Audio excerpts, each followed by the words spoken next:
It's time for the Ghostfire Media Network podcast show, featuring the stars of iRacing's IVRL and the AOLL. Now, here's your host, the Ghostfire Media Network crew.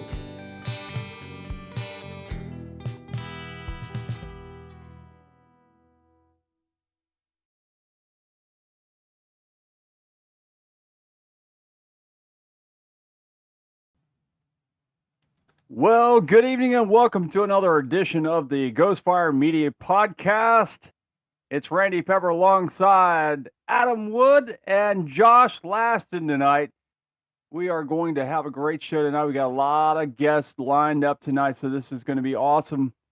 Plus, we got some other fun stuff to happen as well. So let's just get in and ask how everybody's been doing this week. I saw Adam last night at the race, but how's it going, bud? It's going great, man. Just trying to get through the work week, trying to figure out some things in life, trying to get some job interviews lined up. Had something potentially great today, so that's always good. Good news. And then soon start filling out my retirement packet so I can get rid of and be done with the military. So it's going to be a wonderful time. That's funny you said that. Be done with the military. That's Just in time to get out of here before somebody sends you over a war again, huh? Exactly. It's it's only been just hit my 19-year mark last week, so it's been a long journey. Awesome. And Josh, how has your week been going? We know you finished second last Spare night. some details. It's been a very long week. Ready for the weekend. Had a lot of fun racing this week. I love week 13 in iRacing, and the fact that they're running street stocks at the figure eight has been an absolute blast when you can connect. Yes, when you can connect. I have not tried, but you get rated for that, don't you? No. Oh no, this is all straight mayhem. Okay, awesome. Well, I got to do that. That sounds right up my alley. It turns into, after about 5 laps, literally everyone just trying to wreck the leader. And it's a blast. Sounds like a party to me, for sure. So we have a lot of stuff happening tonight. Oh, by the way, I'll tell you what I've been doing. I've been doing absolutely nothing. I have a gig tomorrow night at the Hard Rock in Daytona, and then I'm going to Halloween Horror Nights on Sunday night, by the way. So that's my agenda for the week. So, but we have a jam-packed show tonight. We've got Randy from the IVRL, and he's going to be here and going to tell us, what's going on in the IVRL and all the other good stuff. And who else do we have tonight?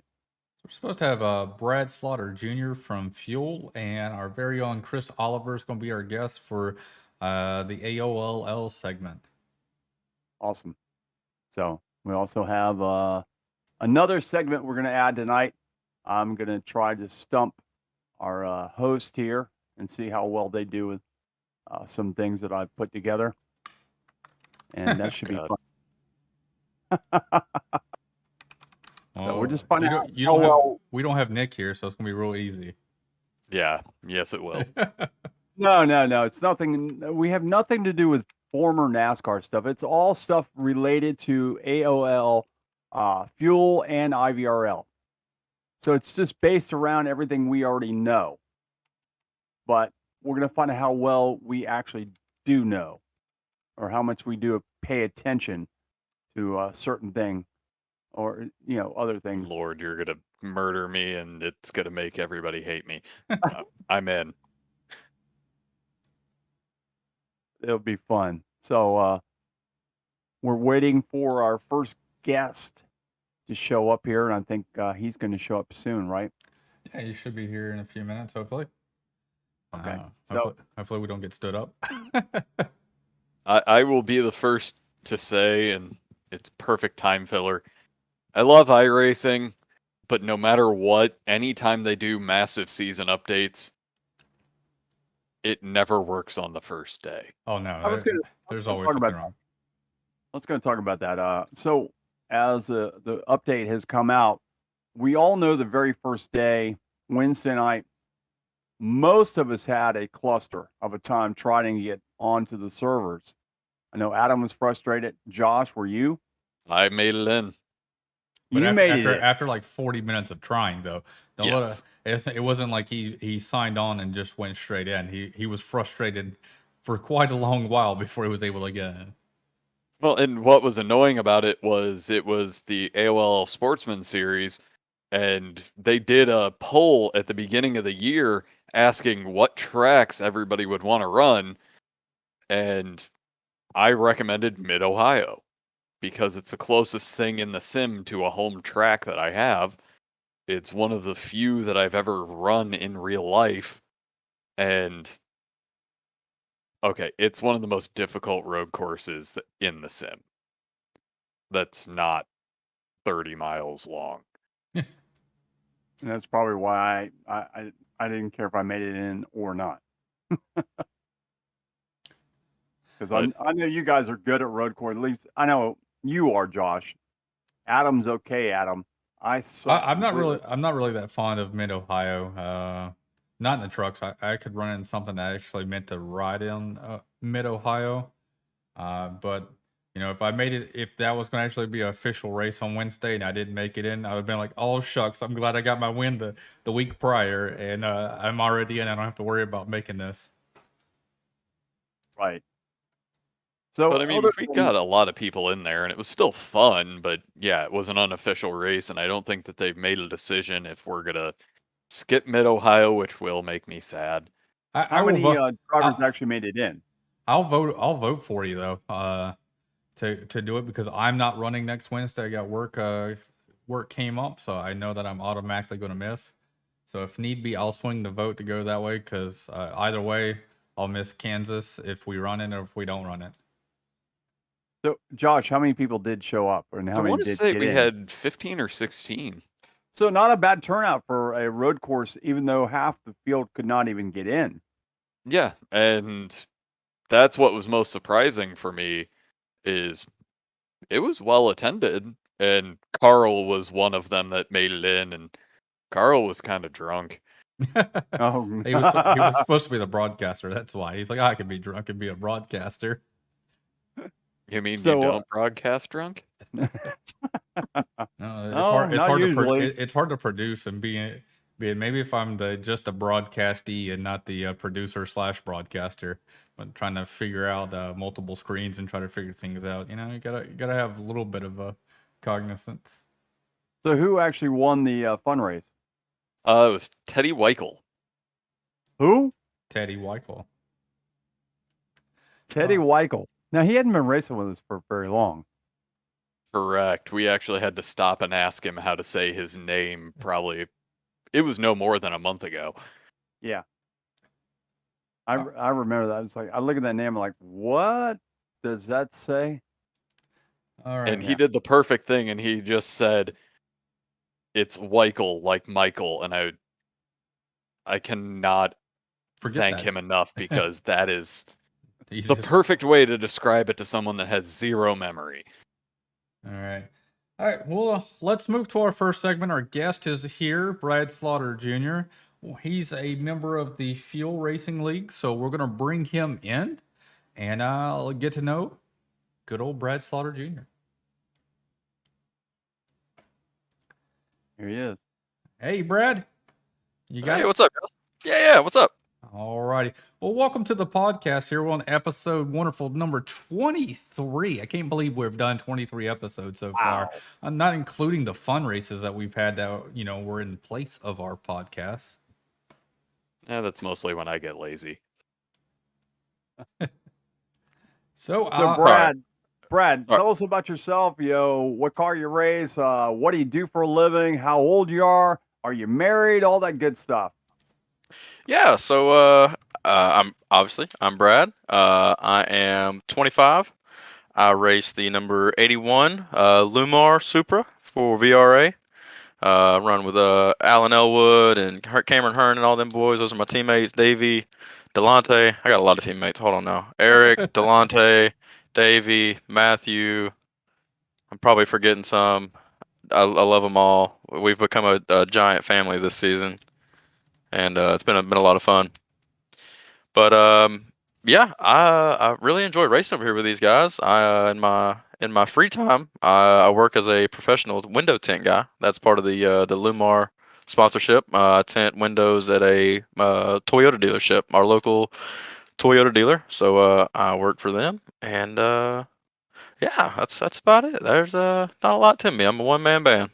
Got a girlfriend or whatever going on, wife? I do. I have a wonderful girlfriend. She's actually here with me. She's somewhere roaming around with our dog right now. My puppy Bristol. Um, and Ain't never yeah, heard track. What do you know? that's right. That's right. I told her it was either going to be a Charlotte or if it was a girl or Bristol. I probably if it would have been a boy, I could have went with Daga too, but Daga just sounded. I mean, I'm from Georgia, but that's just a little too redneck for me. I was going to say the same thing, man. That is full on Reddick. Which dog name? I'm cool with it, but that was a little bit too much for me. So I thought Bristol was a good. Here he is. He just come here now. I'm trying to get my camera working. I don't know what my camera's doing. I don't know, I thought I was gonna have that ready for y'all, but it's just not wanting to cooperate tonight. We wish you had a camera. We hate it when people do not have I cameras. know, dude. I hate it too. I watch the podcast, and then like I want to see. I can't. I think Cameron didn't have a camera, and I was getting mad at him, and now Now you're now the I guy. can't. Now I'm that guy. I don't know why it's not working. Don't feel bad. At least it's that it's not working rather than I just don't have one. Because with our modern world, everybody needs their cameras for some reason. Yeah. I mean, how are you going to chat with that girl on the other end? You know, that channel you go in with those girls and she's going to... No, never mind. Yeah, Sorry. wrong- Enough about my wrong personal podcast. life. Wrong podcast. There's a reason why the door's shut in Randy's room so the wife doesn't hear him. I get my door shut every once in a while too. Don't feel bad, man. And I know when I'm being too loud when my door gets shut. All right. So you guys actually run with him and broadcast for him. So you guys ask him all these questions because I don't broadcast or run in fuel. So I don't know much about you, dude, other than just to watch you on some of the races. So I'm going to hand it over to Adam or Josh. All right, man. So how long have you been running in the Fuel Racing League? So this is my second year in Premier. I ran Premier last season, ran the full season, did Sportsman in the off season, or a little bit of downtime we had, and then this is my second full year running over here with these guys. Gotcha. How well did you do in the first season? I've honestly, man, it's funny. Me and Alan have been having that conversation. I've just had a lot of growing pains over here. We actually came from a different league that maybe not as much talent as the league that we're in now is over here in Fuel. And I'll say, I mean, I just had a lot easier time finding my way to victory lane in these other races. And ever since we come over here, man, I've just had a tough time, whether it be bad luck or just getting flat out outrun. It's just been a struggle for me. I want to, but it's honestly, it's been a lot of fun to see that and try to get better and try to get faster and be more consistent. Alan and Cameron and these guys really push you, especially being teammates with them. And you're running fixed setup, so seeing these guys being two tenths faster than you when you show up every week kind of gets to you every once in a while. So it makes you want to get better and put in the work and put in the practice and beat these guys. So I have to ask, since you do have such a large team, it's kind of a two-parter. A, do you guys have to use push to talk in your race chat? We probably should. There have been times this year, like I was saying, we've grown exponentially this season. When we came over, I think it was really maybe we had like 4 or 5 of us on a regular night, and now I feel like we've got about 10 or so in there. So there's been times this year where I've just had to reach over and hit the mute button and just drive, and when the caution comes out, I'll reach over and unmute it. But yeah, it can get loud, especially when we get all riled up and we get excited. It can definitely become sounds like an auction house in there. So are you guys a very helpful team with one another, or are you a little more cutthroat? It probably depends on what kind of mood we're in that night. I think we've got a lot of our team that play a pivotal role certain nights. Like I know for one thing, like for Eric, Eric is he's a really good teammate as far as like the strategy side of it and all that stuff goes. He really I feel like he kind of keeps us on top of that stuff when we get I get sidetracked sometimes, just in the rhythm of the race and just running laps and not really paying attention to the strategy and stuff. And Eric always is kind of keeping us in check, saying, when we need to pit, need to be watching our fuel mileage, what our pit window's looking like. I think he runs a lot of the telemetry, a lot of the info and stuff like that that gives you that information. So he's awesome to have on the team. Delonte is kind of the same way. Delonte is on the strategy side a lot of the times, and then like I said, I mean, just being able to lean on Alan and Cameron and those guys for just raw speed advice is also extremely helpful. So I think a lot of our guys we've got guys that play really big roles and make the team work, the dream work. I mean, honestly, it's been just absolutely amazing to watch because it really seems like there's always someone on your team winning this season. Yeah. If they're not winning, they're dominating. So I mean, we've seen so many different teams up there, but I mean, your team is consistently up there every single weekend. I mean, you have a large team, so it kind of helps out to the factors in on numbers and percentage wise of you guys being up there. But but it just shows that you guys have a strong team. That you guys kind of work together enough to kind of make it stronger every week. Oh yeah, I mean it's. I think there was one point in the race this past weekend. I mean we were like, I think 4 of the top 8. I mean we're normally like half of the top 10 any given weekend, and uh, it can be fun. And then again, like we had a situation this past weekend where there was so many of us racing so closely together. We went into turn 3. Cameron kind of locked up his brakes a little bit, spun up in front of me, and ended up taking out about 3 team cars in one wreck. So it can go both ways. We could all be up front running together, winning 1, 2, 3, or we could all be wrecking and we all end up in the same wreck. So it definitely it goes both ways. It has its ups and its downs, but I've had a lot of fun with these boys, man. We've got an awesome group. I mean, it's just the camaraderie and again, like I said, everybody just plays a part. It's a lot of fun with these guys.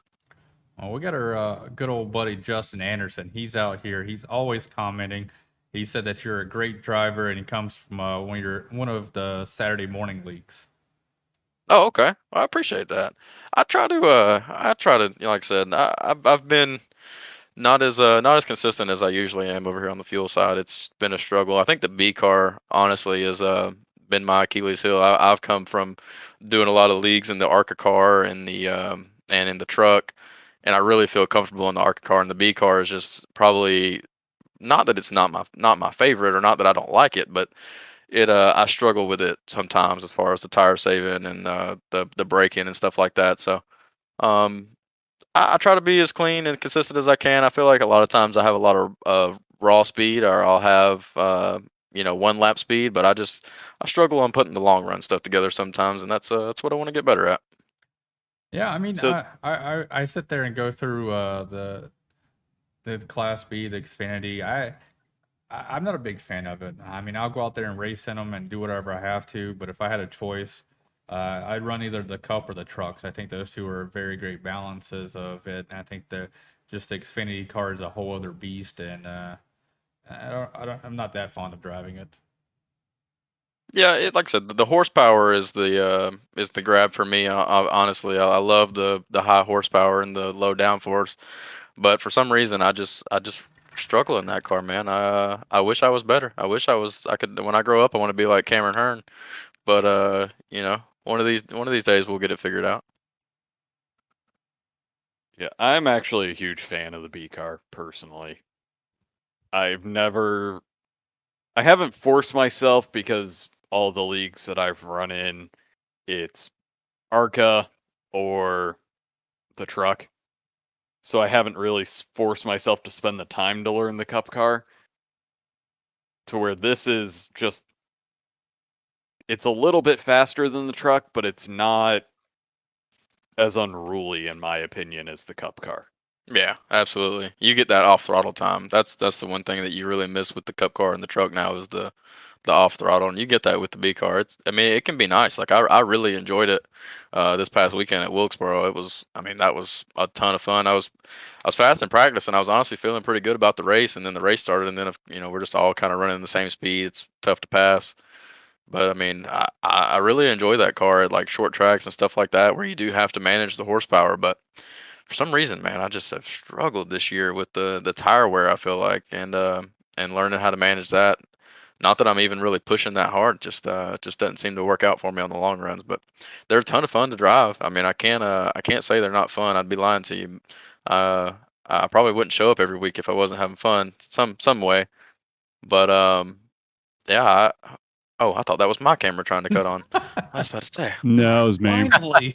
Sorry. He I was thought it was getting just yelled gonna. at by his wife for the last comment. She's No, I was watching. switching microphones. I was going back to my regular mic because I was hating that thing because it was actually making noise while I was just sitting here.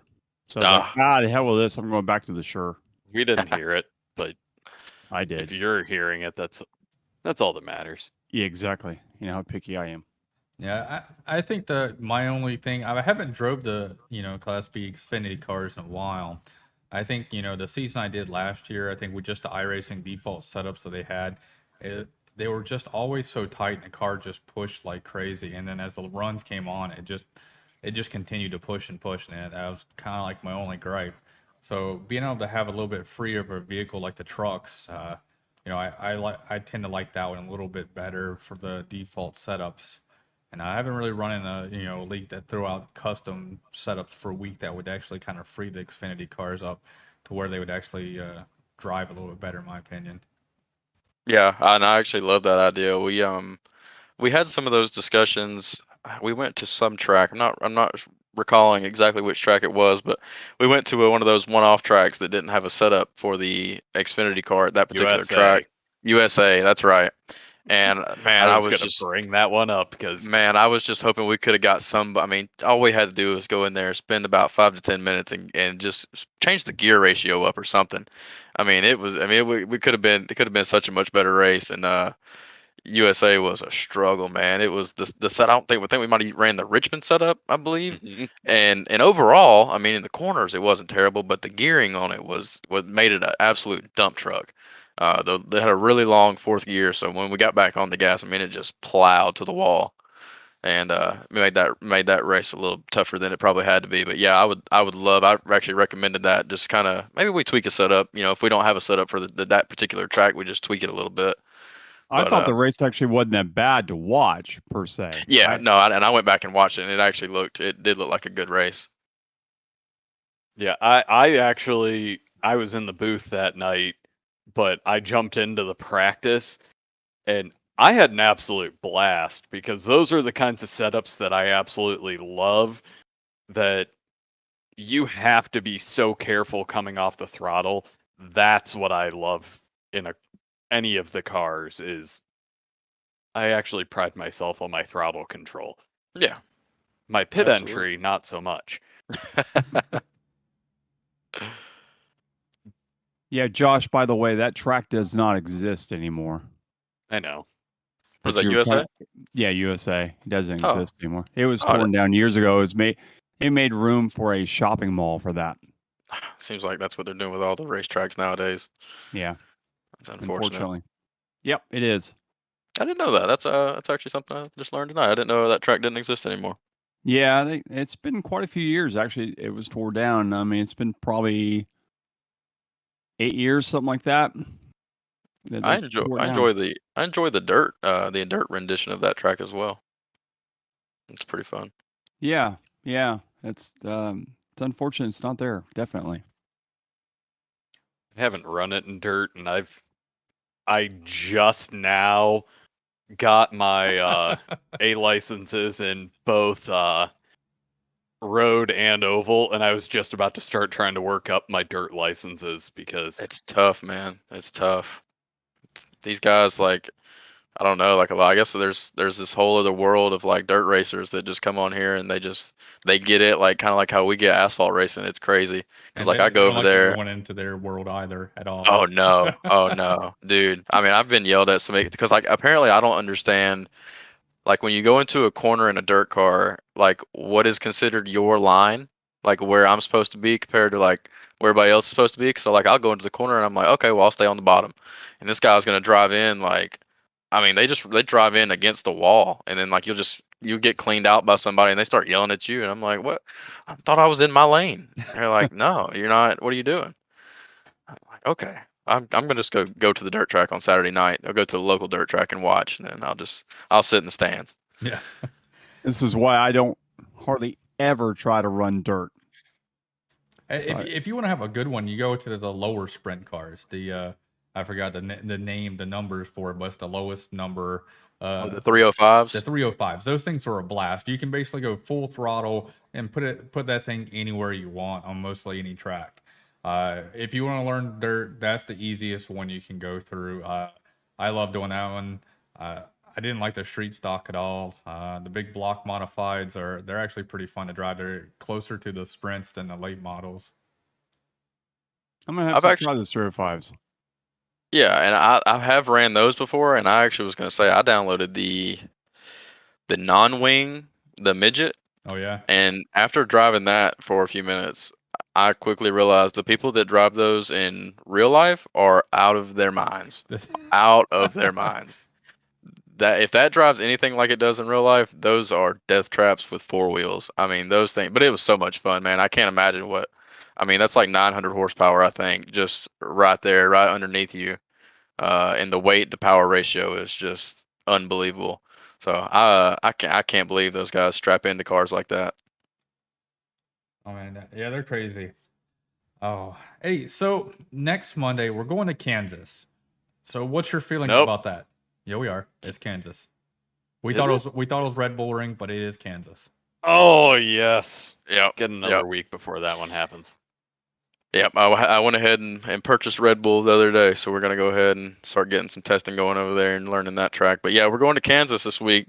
Obviously, I think everybody's kind of under the assumption it's going to be a one groove kind of up against the wall kind of deal. And I told the guys, I was like, it can be one groove if you want it to be, but you obviously, I mean, you really can pull off some pretty nice slide jobs at Kansas. You just have to again, like Will was saying, you have to be good on the throttle control, and just you have to.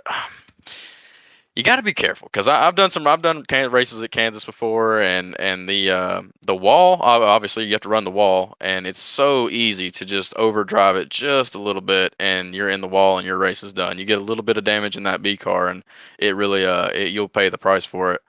So I'm excited to get there because I enjoy ripping the wall, and I'm hoping that the bottom lane will come in. It can be viable in some sort of fashion, even if it is just for slide jobs. But I've always enjoyed running Kansas. I don't know if I've ever actually won a race there, but I know I've been fairly competitive. So I am excited to get there. If I'll sit down with Alan and Cameron and Davey and the boys sometime this week. We'll get a test session going and try to jump in there and get a couple laps in and get comfortable. But yeah, I'm excited. I'm ready to get going. Like I said, I really enjoy running this league, so I'm ready to rack these races up pretty much right after we get done with them on Monday nights. I'm ready to go again. I really enjoy running with these guys. Hey, Brad, what do you think your biggest accomplishment on iRacing has been since you started? On iRacing. Wow, that's actually a really good question. I don't know if y'all are familiar with the e-racer events that Landon Castle and Parker Kligerman put on. Yeah, I know that. Yeah, so they do the Firecracker 400 and the Carnomaly 500. And I signed up for the inaugural Firecracker 400 and actually was able to make it through all the prelims and the qualifying and made it into the big race. And I've got to say that's probably my my feather in my cap so far. It's just the fact that I was able to make that race. I got to race along my hero. I mean, I'm sitting in a room right now. I wish my camera worked, but I mean, I'm surrounded by Budweiser 8 gear right now. And I got to race. I literally started on almost the exact same row as Dale Jr. We started, I think, 42nd and 43rd in the Firecracker, and it just just getting to do that. I mean, Parker and Landon, I got to meet those guys and got to sit down in Discord and chat with them like I'm talking to you guys. I mean, they're just such awesome, down to earth people. And I've met Landon in real life before too at the racetrack. Just getting to sit down with those guys and be a part of something like that, man. There was so much hype, so much build up. They did a really good job with that, especially with the quarantine and everybody was kind of stuck at home. It was just a really cool event for the sim racing community. I believe it was the biggest prize pool race outside of a Coke Series race ever. It was for $100,000 or something like that. No, I think the Firecracker was only. I think Firecracker was 10,000, and then the Chronomaly was 12,500. Okay. Coke Series was 100,000 last year. I think this year it's gone up to 300,000. I don't know if we'll. Wow. I don't know if we'll touch that with our little sponsorship dollars, but maybe one day they'll get to that point. But it's just such a cool thing they've got going on, man. Just to be able to sanction, to put the time in to make that stuff happen. Like y'all know, I mean, doing broadcasts and stuff like that, you have to put so much time into it to make everything right. And I can't imagine what those guys went through trying to corral 500 drivers and set the splits and make everything run as smoothly as they did. And they've done it again. I mean, they just had the second Firecracker this year. Again, I was able to make I did not make the Firecracker this year. I actually had some internet connection issues that stopped me from doing that. And but I made the Chronomaly. It's hard to say which one of those. Again, I'm probably going to lean towards Firecracker as being my most proud accomplishment. But those are just, I mean, both. I mean, regardless of the race, I'm honored to be in anything that those guys put on. So I'd have to say that's probably my biggest accomplishment. I did win a moon car race this week. I don't know if anybody here is familiar with moon car. Nope. What the heck is a Nope. moon car? So moon car is it's just some like hosted races that his name is Travis Brown. They call him Moonhead. He's got a Twitch channel that it actually draws higher viewership than the Coke races for his race. I mean, I'm talking about he's just putting on a race in the middle of the week on like a random weeknight. Like I'm sure there's probably a couple tonight. Let's see. Yeah, session at 11 o'clock. They're running super late models at Daytona. So he just kind of puts together some oddball car and track combos, and they're normally pretty fun. Like they put on some it's just really good content. It's not taken very seriously. I mean, obviously they don't want people in there just intentionally wrecking folks, but they try to let everybody kind of let loose and be wild and make brash moves. But a lot of the guys that are in there are super talented. I mean, they can make these crazy moves and pull it off, and it puts on a heck of a show. I mean, I've always loved watching them, and I was finally I got the chance to get in. It's like a league portal you have to get into. So I was finally able to work my way into there and got to race, and I won my first race in there this week. So pretty proud of that. I got I got more congratulations on that I think than I have anything I've ever done on iRacing. So Cool. it was really cool. Yeah. We're gonna definitely have to check that out, guys. That sounds like something's perfect for Nick. What do you think? I don't think he'd have the patience for it. It's a lot of fun, man. It Like I was said, kind of a sarcastic there with me and Nick. Yeah. they'll be live tonight at 11. It'll be Moonhead on Twitch. So if y'all wanna check that out, it's always. I mean, it's pure comedy. I mean, the guy calling it is he's a nut too.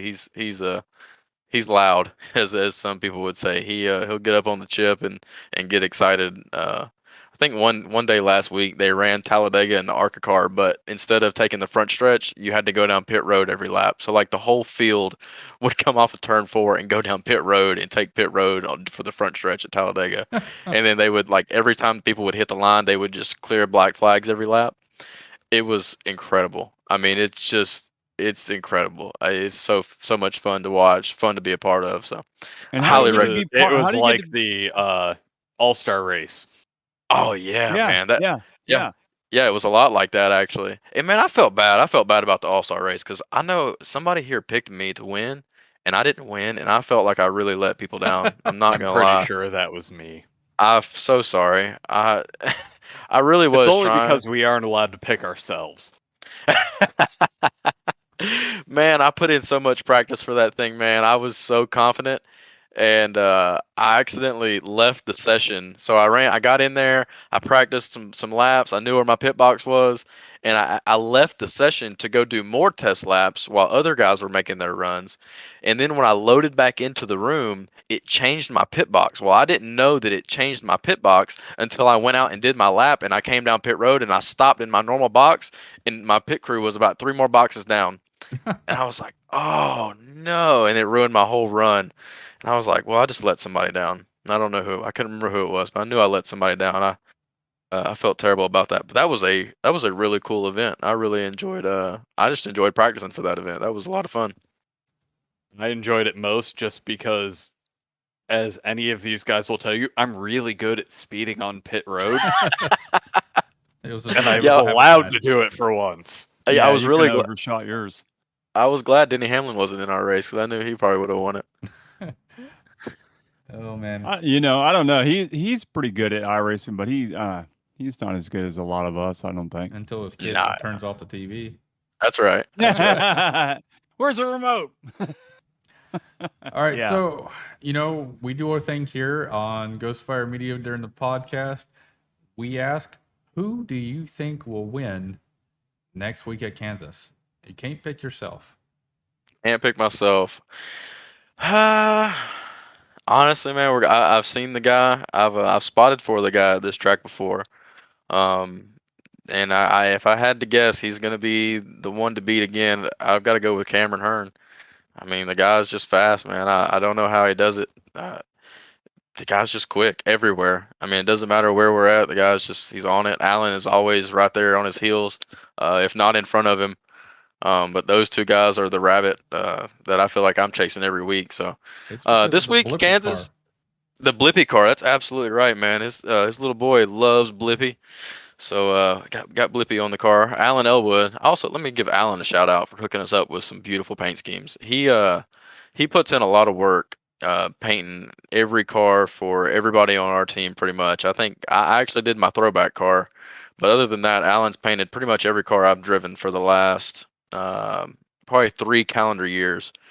And he does some, I mean, incredible work. And you think like the guy's going to run out of designs eventually, right? And then he just comes out with another. I mean, you just never would think that he could whip something up like that. And so I just want to give a shout out to Alan. I really appreciate what he does for us and being our team owner and also being our full-time paint guy. Does a great job with the graphics and everything too for fuel and stuff like that. So he's our guy. That's our painter. That's my painter right there. He's half the league's painter, if not more. Yeah, yeah. Between him and Stroll, I don't know if anybody else is doing any paint work around here. I do my own out of laziness. I decided I wanted to do something on my own, so I actually did my my Darlington car. I did my Grey Ghost throwback, and I think Alan was just glad he didn't have to bother with that. And I saved him a little bit of work that week because I know he was real busy trying to get everybody else's cars done before the race came around. So, I mean, he's just consistent as they come as far as putting out beautiful work. Yeah, there's no denying it. It's one of my favorite parts when I'm in the booth because I don't ever get to race anymore because actually broadcasting's more fun because God, everybody in fuel is so much better than me. So much better than me. And you always leave broadcasting with a happy face for the most part. I've never been really pissed off. I've been like tired and like, holy crap, it's 11 o'clock at night and I've just got done. Like 182 laps at Darlington. So, Yeah. but I'm always in a good mood. Flashbacks to that one. One thing when I get done broadcasting, the one thing I always have to do is I got pee. Yeah. We're always in a pretty good mood when the races are over. We don't really have too much controversy or anything out there, you know. We're pretty quiet group of guys. Yeah, but you get those moments whenever you're like, man, I could have got this, or it didn't go your way, and broadcasting kind of always goes your way, you know. Yeah. Oh no, you can't say that. I think we've had a couple hiccups this season with fuel. Exactly, Yeah. has been the most of the hiccups. There's a reason why I started being the one to actually do the broadcasting. I have no clue. So fuel is like the bane in my side when it comes to broadcasting for equipment or technical issues. Was it this past or Monday before last in the middle of the broadcast? It was with all those storms happening. My power blips out and comes back on right away. We've had, I don't know. I've never once dropped a broadcast in the little over a year or so since I've been broadcasting everything. And yeah, this fuel, nope, it's like one of those like unlucky charms for me. Yeah, you'll have that sometimes, man. I have a lot of internet connection issues that have been then just popping up sporadically here at, around my place. So some of them gremlins, man, you really just can't do nothing about. Technology is going to do its thing sometimes. It only happens Mondays nights, though. Thursday nights and Friday nights, I have never had a problem. That's bizarre. I don't understand why that happens just on Monday nights with you. I get knocked off because of the lightning storms we have here in Florida. I get knocked off for quite a bit, but I blame Adam for having way too expensive and fast of RAM. 4,000 megahertz. Come on, who actually has that? Oh, that's what I've been looking at. I was actually looking at some 4000 DDR. I mean, I don't know if it truly helps me, but hey, why not? You can afford to go for it. Yeah, better to know you got it than you don't. I mean, hey, it was a good jump from 32 to 4. Yeah, absolutely. I think 32 is what I'm rocking right now. I'm getting ready to put a new building together myself. 36 all the way. Yeah. Okay. Because I'm cheap. Well, I mean, 26 right here. There is actually a good chance, Randy, yours is 26. I'm probably, I would say it's probably something like that. I've got ancient technology, even though it was built a year ago, but building on a budget is what you get. I'm just saying. Alrighty, man. Hey, man, it was a blast to have you on here tonight. We appreciate you being able to come out and let the league know who you are, let the viewers know who you are. So when we race and see you on this Monday night at Kansas, everybody be like, hey, I know that guy. I remember his being on the podcast. Yeah, and I appreciate you guys having me on. I've been kind of looking forward to this. I was hoping this was going to come around sooner or later. So it's nice to finally get in here with you guys and get to chat.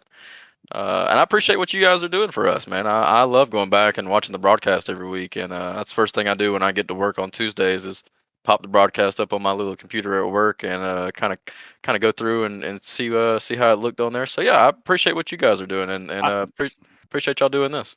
I encourage you to watch some of the other broadcasts too, of some of the other leagues, to hear different broadcasters, because we have different guys that work different nights. So you get to hear some of the rest of us.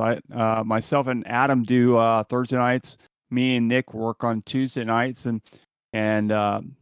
we have Wednesday nights. Carl does Wednesday nights, and Josh is on Sunday. Sometimes with Carl. Most of the time with Carl. And then watch some of the other ones and see what you think. The rest of us. Yeah, I actually do tune in every once in a while. Is it the AOLL? I think. Yeah. So I flip that one on when I see y'all go live. I always try to click on y'all and see what y'all got going on. I think a butt kicker. There's a butt kicker sponsor one.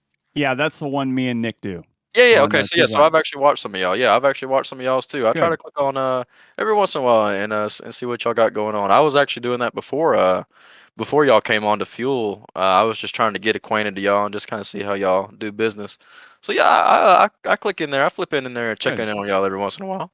Hopefully you haven't watched too many of the TNT races, because you get to hear very, very angry interviews. Actually, no, no.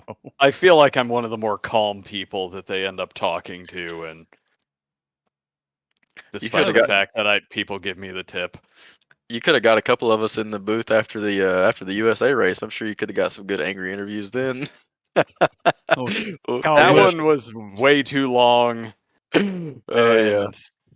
Honestly, I think there may have been a few jokes throughout that process with that broadcast, because USA is known for those kinds of races in any league I've watched run. It's just the right size everyone wants to go fast, but it's still too difficult to be treated that way. Oh yeah, it's definitely still a short track. That's no doubt. I was joking about it because I had a rough night myself. got myself into some trouble that night. But I mean, you'll get that at these short tracks, huh? Mm-hmm. But again, man, I appreciate you guys having me on here, man. This is really cool that y'all take the time to put this together and put all this work into it. So appreciate you guys a lot. Thanks for coming on, man. We do appreciate it very much. Absolutely. And good luck this week. Have a good Thank night. you. Yep. Y'all too. All right. All right. Now, who we got now? What we got going on? Come on, producer. So Randy Henshaw reached out and said he's still trying to wrangle his kids and try to get them to bed. He's a one-stop shop with his kids, trying to take care of that. So I'm not sure if we're going to get him tonight. So we'll just go ahead and dive deep into the world of IVRLs. Not much to talk about. We went to Richmond. It was a horrible race, and that's it. No, it was not a horrible race. It was a terrible, terrible race.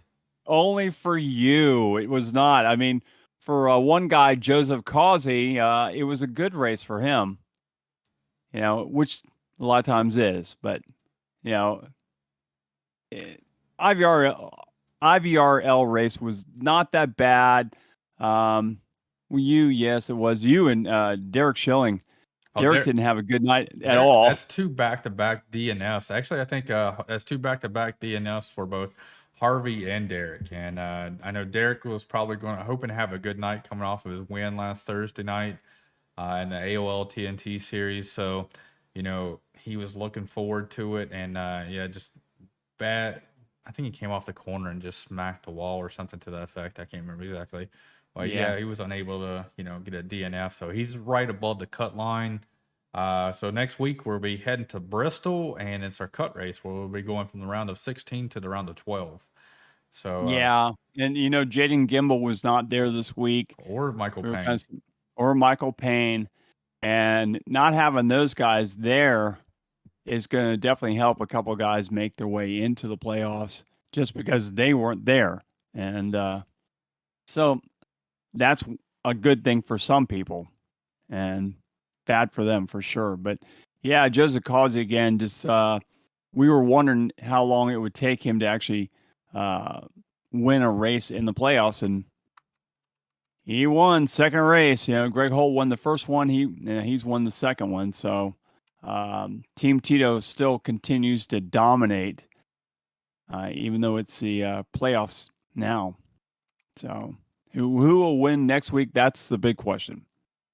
Yeah. So I'm talking with quite a few drivers that we all unofficial teammates and everything. So we're going over the points. We're trying to take care of everything and figure out what do we have to do to get the last two guys really in. Like me and Charles are sitting at something 95, and or he's sitting at 96 and I'm sitting at 95, and Patrick Gaspar's tied with Charles Jurek at with 96, and we're about 53, 54 points above the cut line. So we figure if we just start the race with the amount of people that are showing up, we're automatically through just by starting the race.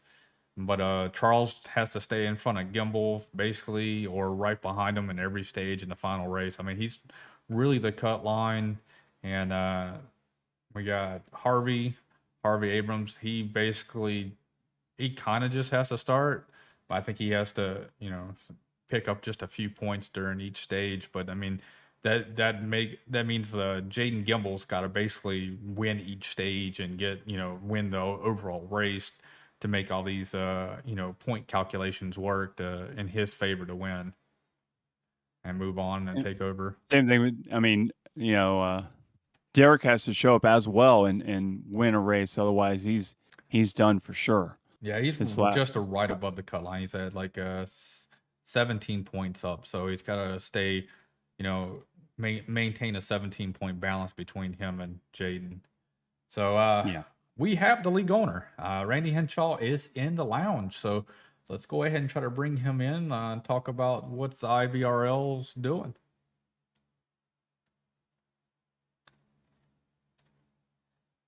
Hey, Randy, you got a copy?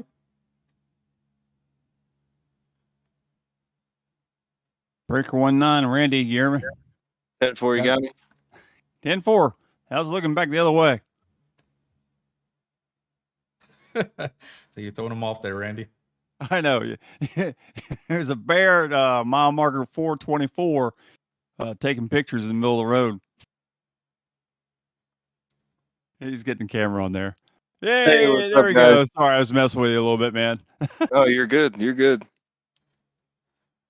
Everybody's got die casts in every room, it seems like, Oh, except for yeah. you two guys.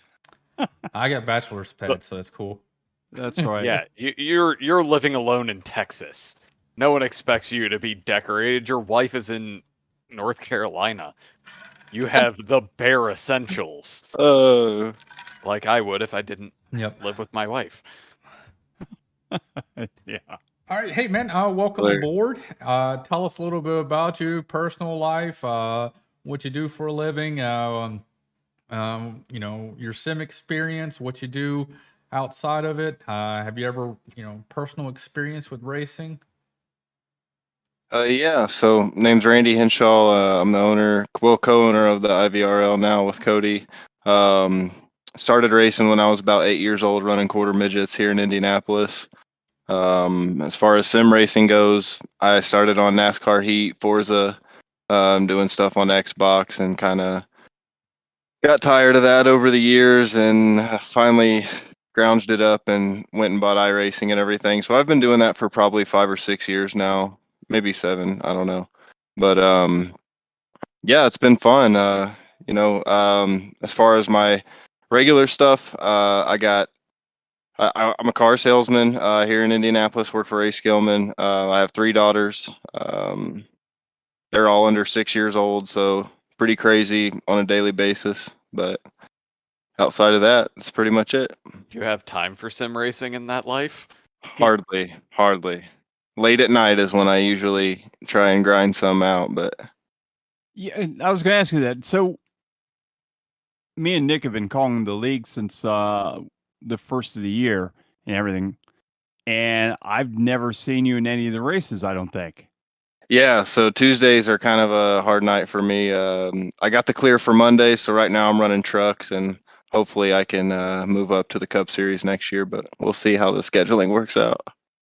Yeah, I was kind of surprised when they said we're going to bring on the co-owner of IVRL. I went, what? Yeah, Randy's like, Somebody "Who else is this besides guy?" Cody? Who is this guy? I've never Yeah. heard anything about this guy. Yeah.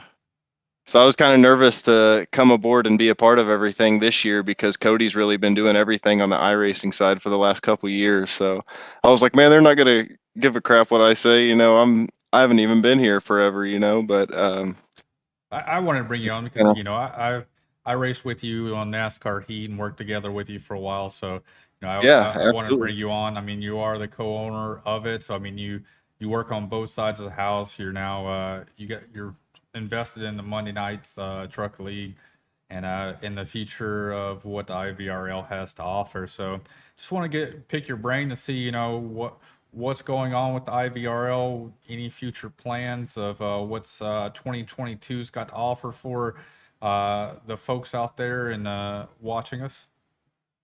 Yeah, so basically right now we started up this truck series. We wanted to add a second series, and we wanted to form a ladder system for the league so we could get some maybe a little bit better competition throughout the Cup Series. So next year, starting in 2022, we'll have the truck series. They're going to basically be our entry level competition, new guys or maybe some guys who need to work on their sim craft or something. And then we'll have our Cup Series, which will hopefully be our top tier level of guys that are on the track, and we'll see a little bit better racing next year. And we want to create more of an authentic experience for the drivers as well. Is that going to be an open setup or is that going to be a fixed setup as well? Most likely, we're still going to use a fixed setup. However, we want to get away from iRacing's fixed setup, so we're working on some stuff. We don't have anything set in stone, but we have some plans we're working on to bring in some different setups for next season, And at least for the Cup Series. I will let you know that right now the AOLO admins are working their tails off weekly. They're working with Edward's setup shop, and they're grabbing their setups and working with Edward himself and other people that help build and kind of tailor stuff to the AOLO Cup Series. And I believe they're dropping them down getting the truck series, and I don't know. I'm not sure. Are they doing Arco, or is that still? Are you still running the iRacing ones, Josh? You were All tuned the out. iRacing. Okay. But It's like, It's now like going back and forth in the comments. yeah, so it's kind of nice to be able to get away from that and kind of tailor the experience just a little bit more, not making it, too extreme, but loosen the car up, making sure it can rebound over the bumps really good, so they're working, and it's a big difference now between my Tuesday races and my Sunday races, because right now they've been mirrored this whole entire year. Whatever I do on Tuesday night, I do on Sunday night with AOLL. So it's nice to start to gravitate to a little bit looser setup or a little bit different setup that kind of complements the Cup car a little bit more. Yeah, absolutely. So I know Cody's probably out there. He does the Overton. What was it? Overton Speed Shop. He works Yeah. with them, and I hear they make some really good setups. So that's probably who you guys are having conversations with. But they seem like a good bunch of people as well. Yeah, they seem pretty cool. We ended up using a couple of their setups for the truck series race at the Bristol Dirt we ran a couple weeks ago, and it was pretty good. So the fixed setup for the dirt track is kind of rough. So we felt like this would hopefully create a little bit better racing, and that was kind of a trial for that too. So it worked out pretty well. Gotcha. Well, we're coming down towards the end of this season of the IVRL Cup Series. We're about to jump from the round of 16 to the round of 12, and that leaves us what, 3, 6, 9 races left this year. So I mean, it's going to come down to it, and 2021 is going to close out here pretty soon before we know it. I know Randy's ready to have his Tuesday nights back. nah, the only complaint I have about the IVRL is as long as hell. I mean, it is just a long night. And, it's not bad when we have, a good race. Guys are all close together and we got some excitement going. But a lot of the times we get these road courses, and the road courses, everybody is so spread out, besides Causey and Patrick Gaspar, Sure.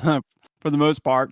And then it's, it makes for a very, very long night, because you run out of stuff to talk about, because you really can't talk about two guys just running nose to tail for 150 laps. So it's that's my only complaint about the races. Yeah. They are just long. But I It come doesn't from. seem that way for the drivers, though. Oh no, I know. There's some nights no. that it seems like on Tuesday night at Richmond, I was like, please God, just end this night. Yeah, it won't ever end. Was it I forgot who it was, but it was somebody I think it might have been Richmond or the week prior. It's like he's got like a 18-second lead over the second place person. I think it was Greg Holt was leading. It was Greg. I was Yeah. like, he had an 18-second lead or something like that. I was like, can we just throw the flag now? Like, he won, man. Just call it, blow the whistle. Yeah. Hey, we felt the same way in the booth. It was like, okay, it's got 18 seconds. I don't think anybody's going to catch him now. So Nick, how's the family doing right now? It's like, Or stuff sit like and that. talk about Steve Carell movies like you guys did last night. Exactly. We Yes. did talk about Steve Carell movies, a 40-year-old virgin, a little bit, because we were talking about you. I'm aware. But so yeah, next week we'll go to Bristol, and I'm looking forward to that. It's always been my one of the highlight tracks we go to, and I think I've missed every Bristol race this year so far, except for the dirt ones. And the dirt ones I just unfortunately never went my way. I always had unfortunate luck. So I'm looking forward to Tuesday night at Bristol, be able to get out there and run some good laps. Yeah, Bristol's it's a fun track, and with the guys we got, it should definitely create some interesting racing, and should be a fun night. There's Cody. He finally started commenting. Oh, they're updated with PJ1 on the bottom line. Yeah. God, I hope not. It's Oh, got, God. It's got a little bit more grip. So if you want to drop down to throw a pass. I mean, you can call it a slider, however you want to call it, slide job for it. But it looks like it's got enough grip where if you drop down there on the entry, you'll be able to stick and kind of ride back up onto the outside if you really get a good entry. So we're doing some practicing on that the other day. Fortunately, they have a good AI there.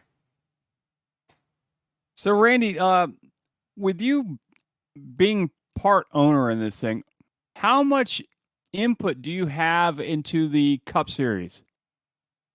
Well, up until this year, I actually had none. I was completely focused on doing the Xbox side of things and keeping it going.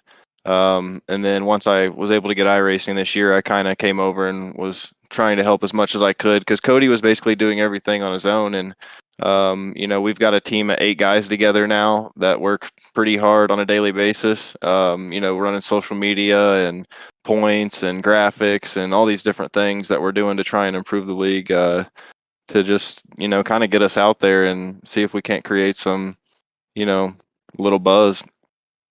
So were you involved in the whole butt kicker sponsorship thing? Nope, Cody did all that on his own, and he's been doing really well with all that stuff. He helped a lot with the truck series when we were looking as well. So No. Yep. Wow.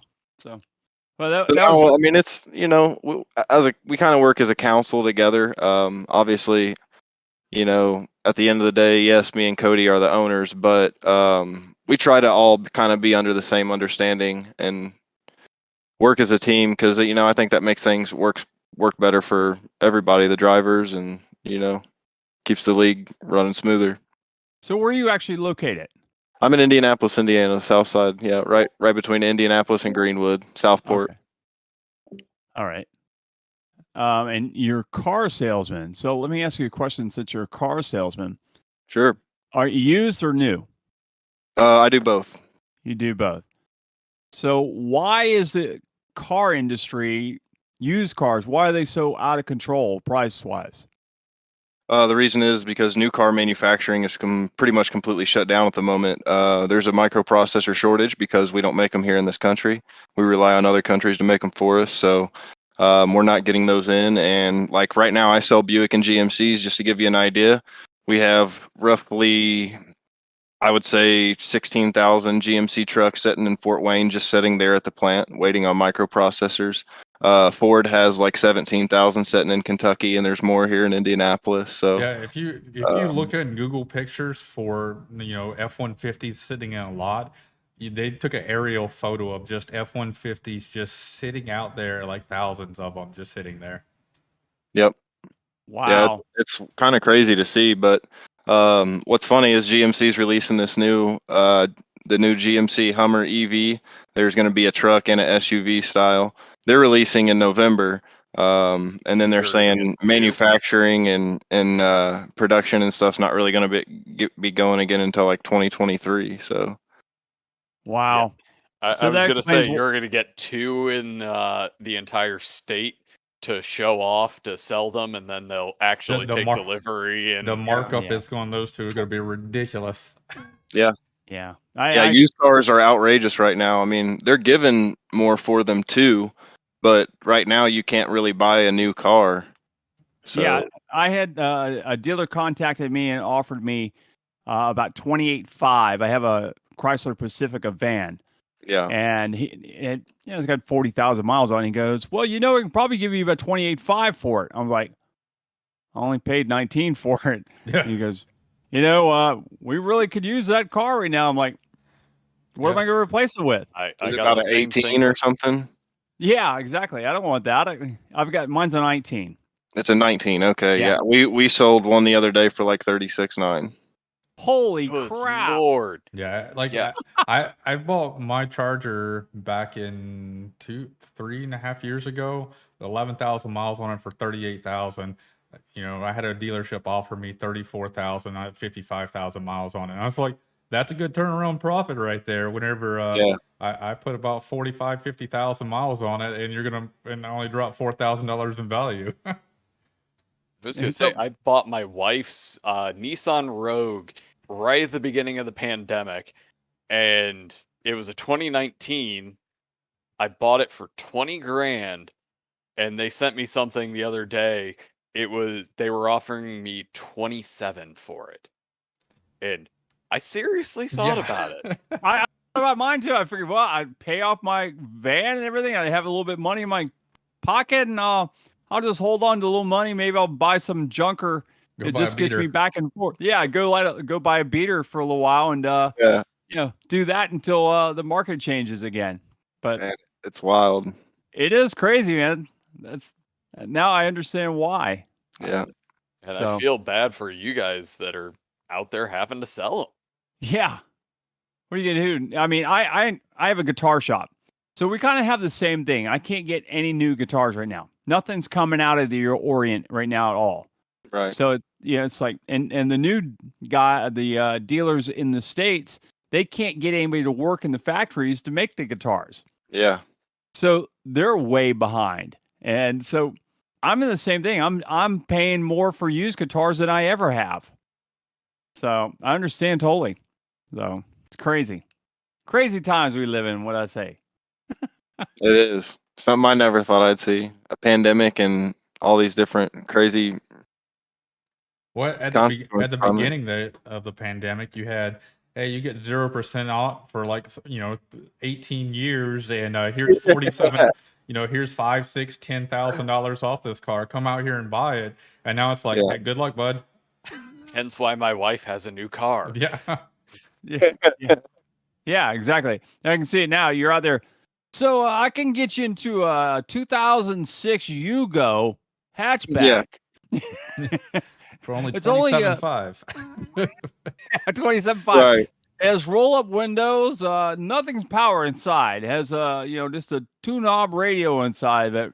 About But hey, it's a good 250,000 car. miles on it. And I hope you know how to drive stick. Yeah, exactly. Unfortunately, most people don't. Yeah. That's crazy to me. I always have to wait the 3 times I've ever had a car valeted. I always have to wait for the one guy on the 5-person staff that can drive stick. Oh, God. Yeah. All right. So, hey, Randy, thanks for coming on tonight. We appreciate everything, all the info on the IVRL, and I always enjoy calling the races every Tuesday night. And hopefully we'll see you out there one Tuesday night, just stopping in or something, or maybe stopping by the booth and saying hi to us. Yeah, we can do that for sure. Okay, awesome. I appreciate you guys having me on. Thank you. All right, No man, problem. You have a great night. Yeah, you too. So Chris Oliver is in the waiting room, I see. Yes, Chris Oliver's going to be our guest for AOLL. Mama's man boy. Mama's man boy. Are we going to get his mother in the comments tonight? I don't know. That's the only thing I want to know. So I brought this up to my kid the other day. She's 15, and I give her crap because I'm in she's in North Carolina. I'm here. I'm like, you never pay attention to me. Blah blah blah. I was like, come out. You don't watch my stuff when I go out on broadcasting. She goes, yeah, I do. I hop on YouTube all the time, and I watch her broadcast. And some nights I'll hop on. I'm like, that's not your voice. All right, well, I'm gonna leave now. And I was like, well, why don't you ever say anything? She goes, because I'm not going to do that, Dad. I'm not. She was like, I'm embarrassed to do that. No, that's stupid, Dad. I was like, well, she's got to be the one out in the comments section cheering you on, because no one else wants to watch Adam Wood win a race. I was like, hey, I got this lady that comes on and cheers for her son, and she's out there like, come on, Mama's man boy. Yeah. And I was like, he gets support. I'm hoping he's hearing all of this. I see he's trying to connect to his camera. His mic's muted too, though. So if he's trying to, he always comes into chats muted, and then takes 5 minutes to figure out why it's muted and how to unmute it and all that good fun stuff. Oh crap! It's still push to talk. I can't get it to work. Come on, Chris. We're waiting. Do you got the right webcam selected? And trust me, today's closed circuit racing chat was absolutely hilarious with just memes going back and forth. And I want to show it, but I don't want to take over the broadcast. And you know what? Screw it. I'm going to go ahead and do it. Adam did that last week. He brought in a meme for something. I So- showed my video. This is the most awesome video. I love it. The So, one you watch over and over. Oh yeah, and I laugh every single time. so last night we were, Chris Piscini was watching the broadcast last night. From last night. I don't know if he was actually watching it last night, but I'm trying to figure out the best way to actually do this. Well, if you shared, So- I can. Yeah, I'm just sharing Discord because it'll work. But then I got to pop over here. And we So, lost Chris. so this is exactly what Chris Piscini sent to us last night, or this morning, about last night's race, about Pasta ending up giving me the tip in the last turn. Yeah, he did give you the whole tip. That's for sure. And first off, one of the best things I've seen in a long time. But oh my god, it just triggered an entire stream of CCR memes going back and forth. And we just, most of it was about what I want to talk to Chris about last night, was Carl dumping Chris. But- Yeah, that's true. I forgot about Carl did dump Chris. And that the in-chat conversation surrounding that was quite funny. It was Carl profusely apologizing. But Was he drunk? No, he won't do a road course that way unless it doesn't count for anything. Well, it's kind of you talk about people being drunk while they're driving and stuff. Some of these races and stuff. Years ago, when I worked at a certain track, I'm not going to mention which track it is because I did one time on the air, and I got chewed out for doing it. But I was working one of the tracks I worked at, and found out that there was a driver actually who races in NASCAR now in the Xfinity series. When he was kind of young, he was like 18 years old, something like that, had been drinking before he got in the cars and was racing in these races, drunk off his ass. And it got out, and I made wind of it on the air. So let's just say he would get in some wrecks while he was doing 100 and something miles an hour around a racetrack, drunk off his ass at 18 years old. Hey man, I mean, So It happened. yeah, I mean, hey, he was able to- Especially in the old days, it used to happen even more than you would even want to hear or admit to. yeah, it did. I saw a lot of guys at the racetracks drinking in their trailers and stuff before the races. you know, You gotta knock the nerves off somehow. you gotta calm the heart rate down. You know, these guys got the heart rate monitor on now. Gotta calm it down. Yeah, how about that? Can you believe that they actually have all that stuff, the vitals of all these guys while they're racing? Yes. We need that. I would love to see what Nick's look like. I don't want to know. I feel like any medical professional is gonna say this dude needs to be just sedated on every single race. Dude needs lewds. We actually had, I mean, anyone that's watched an IVRL broadcast knows that even broadcasting, the dude probably is like on the verge of a heart attack. I've calmed him down. I have to tell you, I think I have calmed him down. I don't know about Enough. that. I mean, some of the guys on my unofficial team chat here in Discord, when they hit their push to talk, they listen to the stream live while they're racing, and I just hear Nick, "Oh my god!" It just goes off. Oh Hey, my guys. God! He touched the bottom of Wait. the apron. We at least have audio this time around? Can you hear me? Yeah, we've got Whoa, we you. kind of got a stream. What the hell's that? A little blurry, but we're there. A little blurry. Yeah, sorry, I'm on my laptop. I was having a little technical difficulties, so I was gonna say, it kind of looks like the girl I watched, on some of the camps. No, I'm just kidding. Aw. I'm just kidding. On the Pornhub, and I'm just kidding. That's the second time tonight, Brandy. I'm just Twice. kidding. I'm just kidding. Trust me. It's just my wife. They do it in different rooms. Hey, you got to make your life exciting somehow. Oh man. Oh. So welcome to the show, Chris. I haven't. I didn't really come too prepared. I didn't listen to much of the broadcast earlier. I was kind of in the middle of trying to get my my real race car trying to run, so I was kind of stuck in on that. Make sure we all know that you have that real one out there. Well, I guess if you're racing Because slot cars, I guess there are real cars. well, I say that because my finishes lately have not reflected what I feel like I really can do, but I'm in like I should have. So, and I admit it. Well, I mean, Right now, Carl's yeah. better than me, and you have nights like last night where Carl couldn't deal with it and ends up dumping you in the bus stop.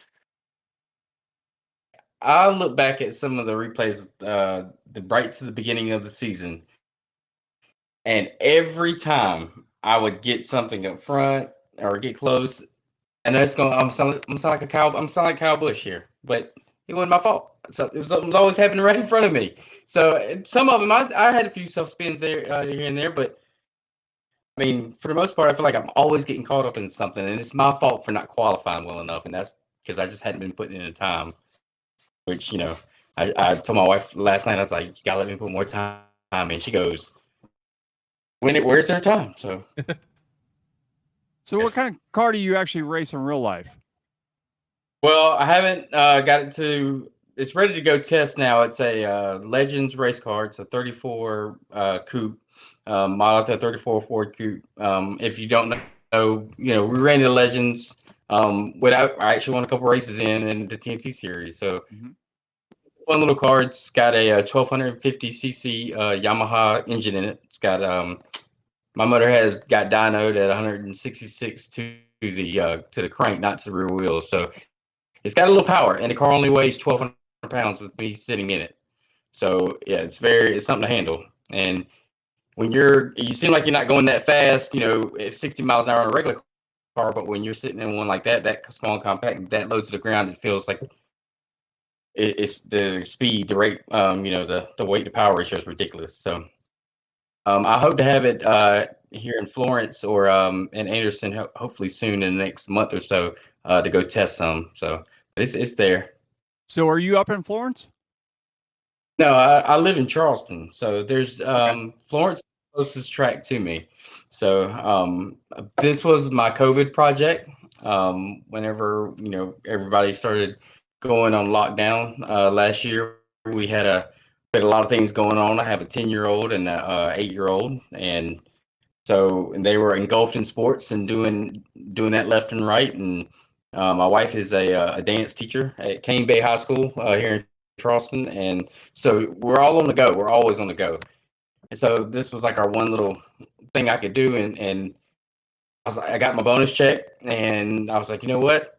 I need something to do at home, keep my my hands busy. So me and my neighbor were like, hey, let's go get a Legends car. And what? It is not as easy as everybody says it is to build one, because it's a lot of little parts, a lot of little here and there things that just getting the geometry right on the front suspension. Everything's been a big learning curve to me. So I mean, I grew up build helping it from my scratch? grandparents and stuff. I bought the car from a performance shop in Rockwell, North Carolina. Named Jeff Jordan owns it. It's called RPM Performance, and he actually was building Bubba Wallace's Legend car right beside this one. And I found it on a Facebook Marketplace. I looked for, I don't know, a month or so, and they were kind of cheap at the time. I guess everybody just was, they were getting out of season. So I was like, all right, maybe I can just get a shell and just piece it together. So I met Jeff and saw his car, and I bought the shell I bought the motor separate, all the wiring separate, but I bought it all together. So as we been working on it, my neighbor actually built race cars, and he went to school in Charlotte, NASCAR tech school. So he knows a lot about chassis and stuff. So I leaned on him, and he's basically been my little crew chief, and we just been learning as we go. So I've had it a little bit over a year now, and it's complete. It's ready to go. And the rule book on that thing is like that. It's pretty big just to get it on the track, to get it get it inspected. So it's a big learning curve. So we got Awesome. Justin Anderson out there saying, "Did you say Cane Bay?" Because his mom lives out near Cane Bay. Yeah, Cane Bay High School. It's actually located in Somerville. So it's this area is grown like crazy, and COVID hadn't slowed it down either. So it's massive. You're gonna have to go to another high school that way here soon. Are you familiar with Holly Hill? Yeah. Yep. Right up 26. Yeah. Past Holly Hill to go. All the time. This is when I go back towards Columbia and stuff. We make fun of Originally that. from Columbia. My shop is actually in Holly Hill, Florida. And whenever we're going up to, we head up to either Columbia or Spartanburg or Asheville, whatever, we see the sign says Holly Hill. And the guy I do the guitar shows with, he always says, "Oh man, we made a wrong turn." It's like, "Oh, we screwed up," Because I mean, how many places are going to have a Holly Hill? It's like exactly only two, and one up by you and one by me, and that's it. So today I was out there driving when I went to go have my little interview for lunch, and I went past Shady Road number 1, and then right after that was Shady Road number 2. I was like, all right, that sounds rosa. Sounds like Daytona. Texas is getting real original with street names. Was it Justin said that's where his mom lives. His cousin goes to Cane Bay High. Oh, awesome. Small world. My wife probably teaches him. Is he actually in his wife's class? So hey, you would be surprised the guys that join sign up for this class, and now she's had the program for 5 years. She started from scratch. You did, Josh? It went from having no men at the very beginning to now there's a waiting list. What's the movie? What's the guy, Justin something or another, where he goes dodgeball? That's where he is. Justin Long. He goes out and he's on the women's dance team. Was that you, Josh? Oh yeah, sorry. Yeah, No. You mean you guys? I mean, they really have a class for dance? Yeah, it's part of the arts. There's only down so all around, in South Carolina. There's we have high schools. It feels like we have high school every 5 miles. It seems like down here in Charleston, it's even closer. It's like a high school around almost every corner.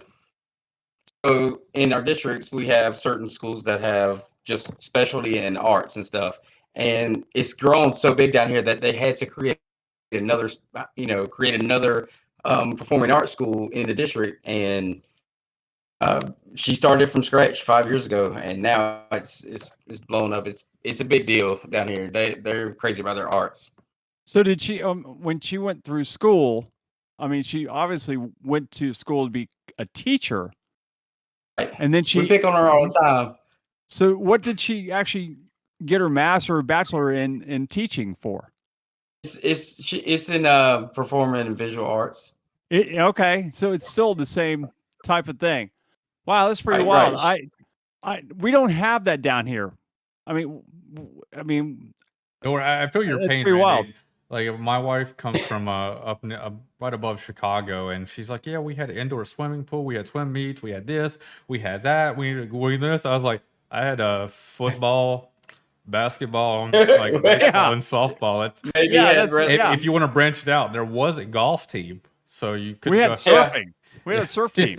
So I'm just a few hours north of you, Chris, North Carolina, and my area. Yeah. A whole entire county is only one high school. We got I think they're up to 3 middle schools and probably 15 elementary schools, and everybody funnels into just one high school. And I thought it was ridiculous because that's how it was. My high school is 15 miles away from my house. my wife, she's from North Carolina as well. She's from New Bern, North Carolina, I know what which that is is. Yep. yep, New Bern. So yes, little tiny little town, kind of like that. Feed her in like that, and you'll get a kick out of this. She is a ECU pirate. She graduated from ECU. So Hmm. to make it even worse, she's from North Carolina and she's a pirate at the same time. So, Yeah, but my what are brother you gonna? graduated from ECU just a couple years back, and then my wife's going through trying to be a music teacher right now. She's going through University of North Carolina down in Pembroke, so that's what she's doing. So she's out there. She's in her senior year, so she can't wait to be done with college and start that life. She did private music academies while we were up in DC, and they didn't require having that bachelor's degree in music or anything like that to be able to teach. But North Carolina, like, you got to have a degree. Well, yeah. She's on the state standards writing team. So if you teach dance or any kind of movement in any of the schools in the state of South Carolina, she wrote how to do it. So that's how we kind of got to where we are here in Charleston, because they sought her out because she did that. So she's I hate to say it, I hope she's not even watching right now, because now when I walk out of this room, her head's gonna be kind of swollen up. But got to give her credit when credit's due. She's won Teacher Year twice, so that ain't a fluke.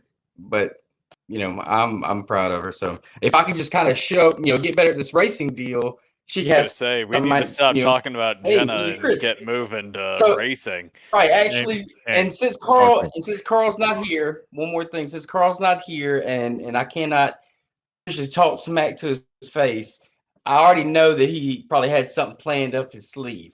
So I got something up my sleeve too, and I'm going to show you right now, because I don't want to be the only person on this podcast that doesn't want to race forever. But we'll show you something real quick. Is he gonna pee on camera? I'm just hoping that is. Uh-oh. So I just wanted to have a seat right here. I just wanted to show, at least there's an Oliver in this household that has won some stuff. This is my daughter. So if Carl's here, if Carl's watching or something, Carl, this is for you, okay? All right. All my first Carl. medal. There you go. First place medal in gymnastics. So Oh, there you go. gymnastics. Now Oh, you cool. can talk to Wait, I want to see a cartwheel. Can you do a cartwheel? Backflip. Back bend? Cartwheel? Backflip? Anything like that? She probably could. She probably could. Back out of that door, probably.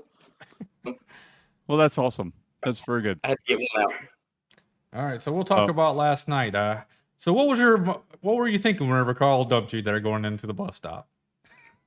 Well, I mean, I know he didn't mean to.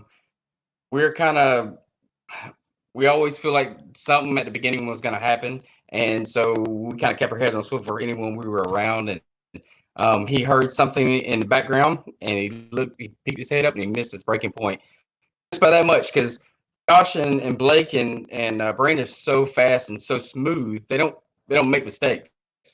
So we're running as hard as we can just to keep up with them, who are running probably 3/4 what they can run. So we're just trying to keep pace. And he missed his braking zone, and he told me he was coming. And I couldn't get my head around enough to see kind of where he was at. We thought that John was biting it behind him. He said he heard some screeching and stuff, which I think he was, but he just missed it. I'm not too angry about it. I'm more frustrated with the fact that I can at least stay up front or run up front. Something, either it's me missing something or something happens to me. So I don't know. Just ready to try another car. I laughed through that whole process with you guys talking on the radio, because all I hear is, Chris, I'm going to go down. And all I can think to myself is, wait a second. I'm entering the carousel. Where the hell is he trying to do this? And then I look at the replay this morning, and I'm just like, oh shit, he tried to do that in the bus stop? What kind of an idiot is he? Well, I think he was just trying to get get the braking zone. I think he probably had to run up through the chicanes there, up the hill on him just a little bit, and was able to get by him enough to be where he did it. But you missing your braking spot right there, that's just you know, there's nothing that Chris could have done. I mean, he's along for the ride at that point. You gave him plenty of room, but you know, you missed that breaking point. No matter who's on the outside, you're screwed at that point. Yeah, I remember watching it, Right. and I had my screen where I could see like back a little ways, and you guys were kind of at the tail end of my screen, and I see Carl going in and going down, and it's like, uh-oh. And he hit you. I was like, holy crap, they're both wrecking. So, yeah, wow. Right. Tough break Just, for you sure. know, By the way, happens. Chris, who's Annie Burris? Yeah, she commented last night. She said she's watching. Oh yeah, Annie is was one of my former employees where I work. She got transferred, but she begged me to make sure that I put Ghostfire Meteor's page on her thing. She watched one race and she thought you were hilarious. So it's spreading around my company. So I know you're getting views and stuff and everything. So you're doing a great job. Well, good. You So were she- the one she- with the most fans out there. You know, your mom's out there every single day, every single race, cheering you on. Yeah, By the way, definitely. I'm gonna agree with Wish I could Annie. shake Chris that name. Oliver is awesome, but doesn't have much competition because Carl sucks. Ah. Well, Carl Yeah, I gave can him say just right now. Carl gave you just a tip last night. No, I think you get him wheels deep on that one. Well, yeah, he's probably had wheels deep full in there. I didn't feel like I had damage, like he hit me that hard. But after like the second lap, I felt like I had I don't know if I had like a wheel was going down or something. I felt like I had a vibration, but I could not keep up, and then I just lost it from there. I I mean, I overdrove.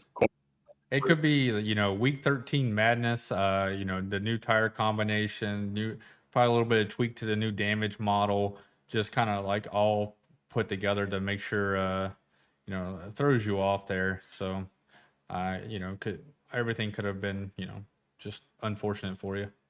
I mean, even with a slight tap I had with the wall after me and ZD came together, it drove completely differently after that point. So I honestly believe, especially with the Arcos, because it's the only one, actually, no, the trucks kind of did the same thing. Any kind of contact, it definitely feels different. I don't know if it's the new suspension model that's causing it, but it definitely felt different because I tangled up with someone on Wednesday too in the It feels fun way race. looser. I practiced New Hampshire a little bit this morning, and it feels really. It feels like an Xfinity car getting into the corner when you're in the VR doing the same thing. Feels like so. Maybe I just need to change some settings. Did Just so everybody you else know, get that the same way yeah. I Yeah. got him? Yeah. Did Sorry, you we're notice breaking I up was just a doing my little head? Yes. You Jimmy. going, you're like that cell phone call that people you Can get you hear that me guy now? that calls. I'm in the middle. Yeah, I'm going through the woods right now. I was getting a bad connection. That's what we got. All right. So you want to try to do that again? I was just saying, it just feels like it just feels really shaky did New Hampshire this morning, and it just feels real shaky getting into the corner. I thought it might have been my VR. Then I went to the screen, did the same thing. So it almost feels like driving an Xfinity car at a short track. The way you get into the corner. So maybe I just need to make an adjustment on my steering. So. Honestly, that's why, like, last night, sorry, I have to deal with cat shenanigans. I'm like, where'd he go? He's on the table. But no, that's why I was relatively conservative last night, is running Mid-Ohio on Wednesday. The tires feel completely different. It may also be the suspension settings and things like that, but it feels so much different than what everyone is used to that, in all honesty, it was like driving a brand new car last night. I agree. Are you giving the cat an anal glands on No, he's off just camera? over Because- here knocking crap off of things. Oh, And okay, I just making sure you weren't giving the cat an anal cleanse. No, it's just I'm trying to now get him to get up so he'll jump on my lap so he'll stop breaking things. Oh. So You and where that are damn you cat. guys racing next Thursday night? I can't Yeah, remember. Let's I see. can't either. That's New Hampshire. New Hampshire. So what is your thoughts going into that? I know you said you did some practice laps this morning. Like, what's your feeling of that wonderful flat track?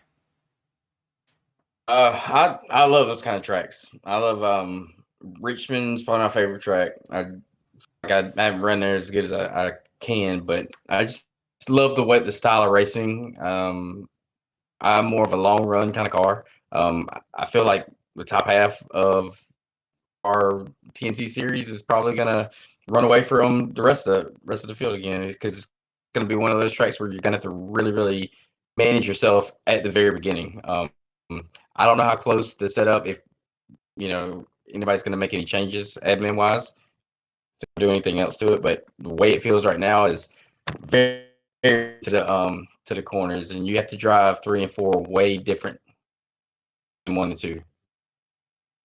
I honestly I don't know if don't you think heard that. I've ever Did run I New pre- Hampshire before. Yeah, they're completely different turns, completely different. You can arc 3 and 4, and you can really, really brake hard late in 1 and 2, or you can try to dive bomb into. It's just different lines you can run. So Yeah, it's the, going to be the a bad expert at night that. for me. Well, Now, Chris, I'm glad I'm going to Go- be broadcasting that one. So, Chris, you are also running the Sportsman Series as well, right? Yeah, I'm running the Sportsman Series. I have the ticket to get into the Cup too. Just I try to run whenever I can, but I haven't ran the Sportsman's in a really long time, just because of the way my work schedule has failed, especially with CDC putting out new guidelines and COVID coming back, and where I work it's just been crazy. So I hopefully, like I said, I haven't put the time in to really log down, and it matters. It really does. Some guys that have raced for a long time.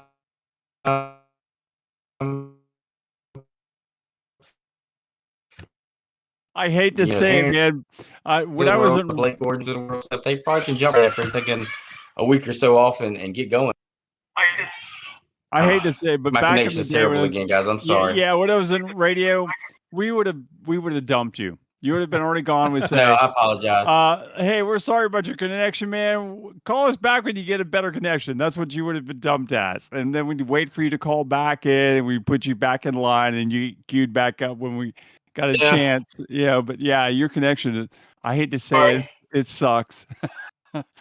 I'm sorry. This is last second me throwing it on my laptop. So I'll make sure next time I get on, I'll be more professional, get it right. I'd just like it to be known, if we look at Chris's video, he's running VR right now, but you can see the projector hanging over his head. He used to run using that projector. No way. Yeah, the first season I ran a projector. Hey, so I'll do it. I saw some guy That's did worse it. than me. He had his whole entire living room set up, or whatever room that he had. It was a 236 field of view or something like that. It was ginormous HD. Somebody I said, can I can spin my camera around, kind of give you a visual of how big my screen is, if you want me to. Do it. Projector. We used to make fun of him for it a little bit, but that's the just wall, because so he's a teammate. I'll give you an idea just real quick. Hey, I won 2 races on it. I mean, as long as cling the on to refresh whatever you rates, can, sir. as long as the refresh rates are good enough, you'll be all right.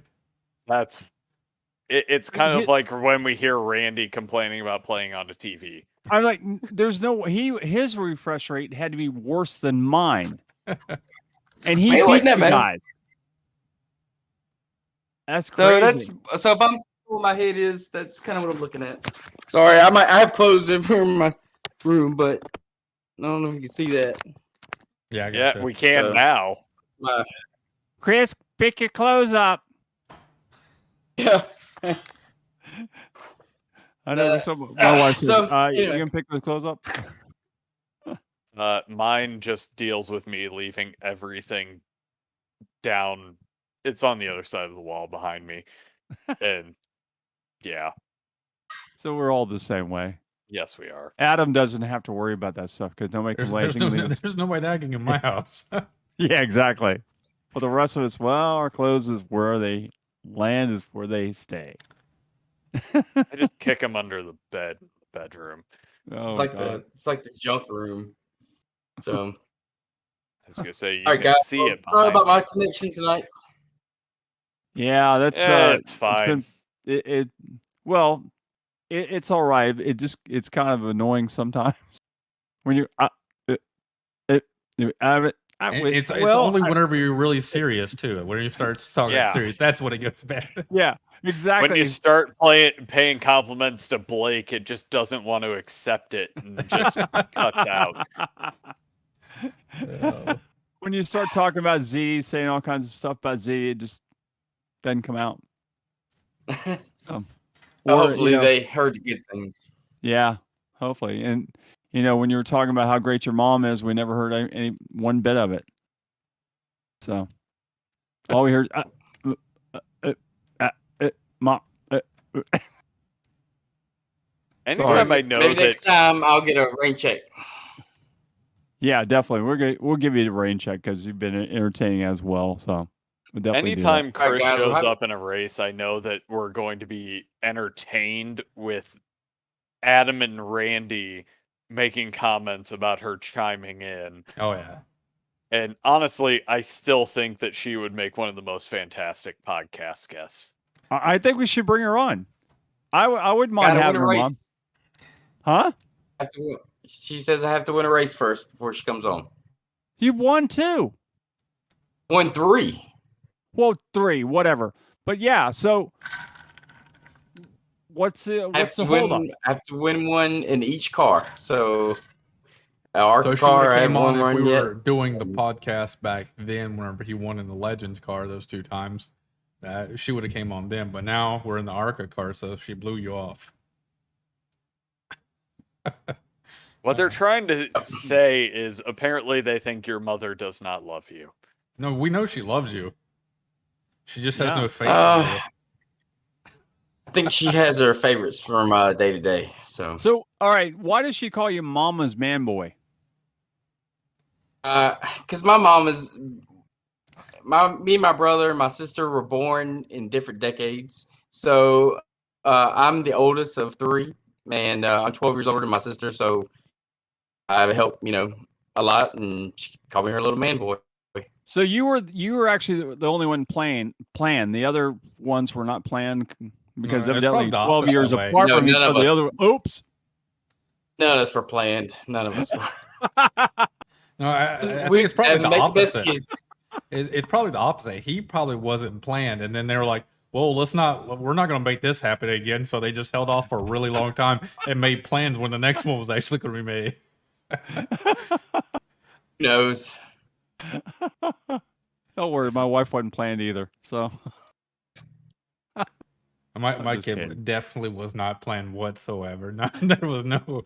We weren't supposed to have any kids ever, and yeah. So it's like one day, oh, you're pregnant. We didn't think that was ever going to happen. Well, and now we Damn. don't want Adam's daughter to pay attention to Oh, she anything we're she doing. knows this. My wife, she had leukemia when she was 17, so she wasn't supposed to ever have any kids, from what the doctor said. So when she was pregnant, it was a shock to everybody.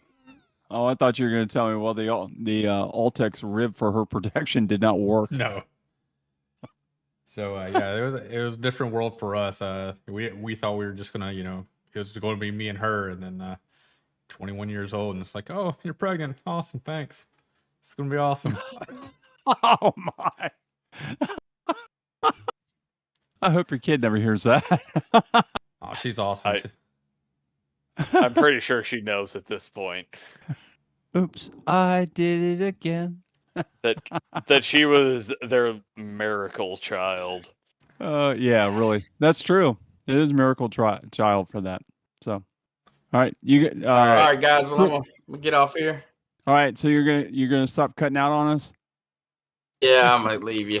He's right. just Good going to night. permanently cut out, All right. Hey, thanks for joining us. We do appreciate it. and he's gone already.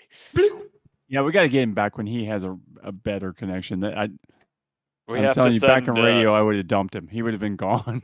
We have to send the CCR tech team over there, which is normally Carl. Carl, I was going to say. He's only, let's see, he's from Charleston. He's about an hour. Well, no, he's about almost an hour and a half, hour and 45 minutes from him. I would just like it to be known Chris was actually in Columbia earlier because I got to hear all about that last night during the race. Says, All right. his friend straight Andy points said back. that Chris is going to start using birth control now after all this bantering. I feel it's a little late. Yeah. We're all a little late now. I mean, it could be worse. I mean, he could be with what's the San Diego Chargers, Phillip Rivers. He's got what, like 15 kids or something. Oh God. I'm happy to have 0. You got cats. Exactly. Yeah. And they rule the house. You don't. You just. You're you a just. guest. You're just a guest in your house. Yeah. Very much aware of that fact. Either guest / butler. Yeah. I would like some more food. And by the way, I left you a giant turd in the cat box. Can you please clean that for me? It's smelling up the whole room. Please, Joseph. That's the best part about being after COVID. I don't have to smell any of that still. You still don't smell anything? Nope. Really? 9 months later, still can't smell anything. You can taste anything? Yeah. You can taste, but you can't smell. Mm-hmm.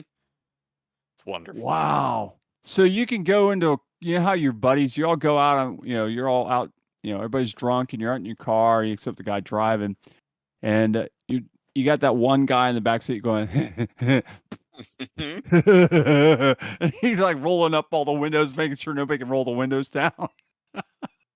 And that's normally me, actually. I figured it was probably you. So you're like, yeah, I don't smell it. Except for I don't have the maniacal giggle. Yeah, pretty much. I would. All right. Well, let's move into your game. We're coming up near the end of the podcast here. All right. We are getting okay. So let's just briefly touch on our picks for next week, real quick. And this week, this Sunday. Let's just quickly do that, and then we'll just move on to the game. So this Sunday we are going to Darlington in the AOL Cup Series. So my pick going to Darlington is probably going to be, if Greg Welland shows up, I'm going to go with Greg Welland. He's been on fire lately, and I think he's going to continue. All right, Josh? Oh, this one's painful. All right. I got to go with Mr. Hanner. In all honesty, he won the last time we were out here, and that wasn't his. Was that in his debut race or the second race? It was. Yeah. Sorry, Justin. I honestly wanted to, but I also then checked the standings from the last race and realized that while you had the fastest average lap, you still finished 9th. But he also had 6 incidents, which means someone got into him. Probably Hanner. Well, I'm going to go with Hanner as well. I got to go with my fellow guitar player, so I'm going with him as well. Laptop dude. He's not on a laptop anymore. He's on triples and a proper setup now. Wow! Oh my God, that's amazing. He hasn't won since the beginning. Apparently, according to Justin, that's a race where his screen went black coming to green. Okay. Well, I forgot about that, sir.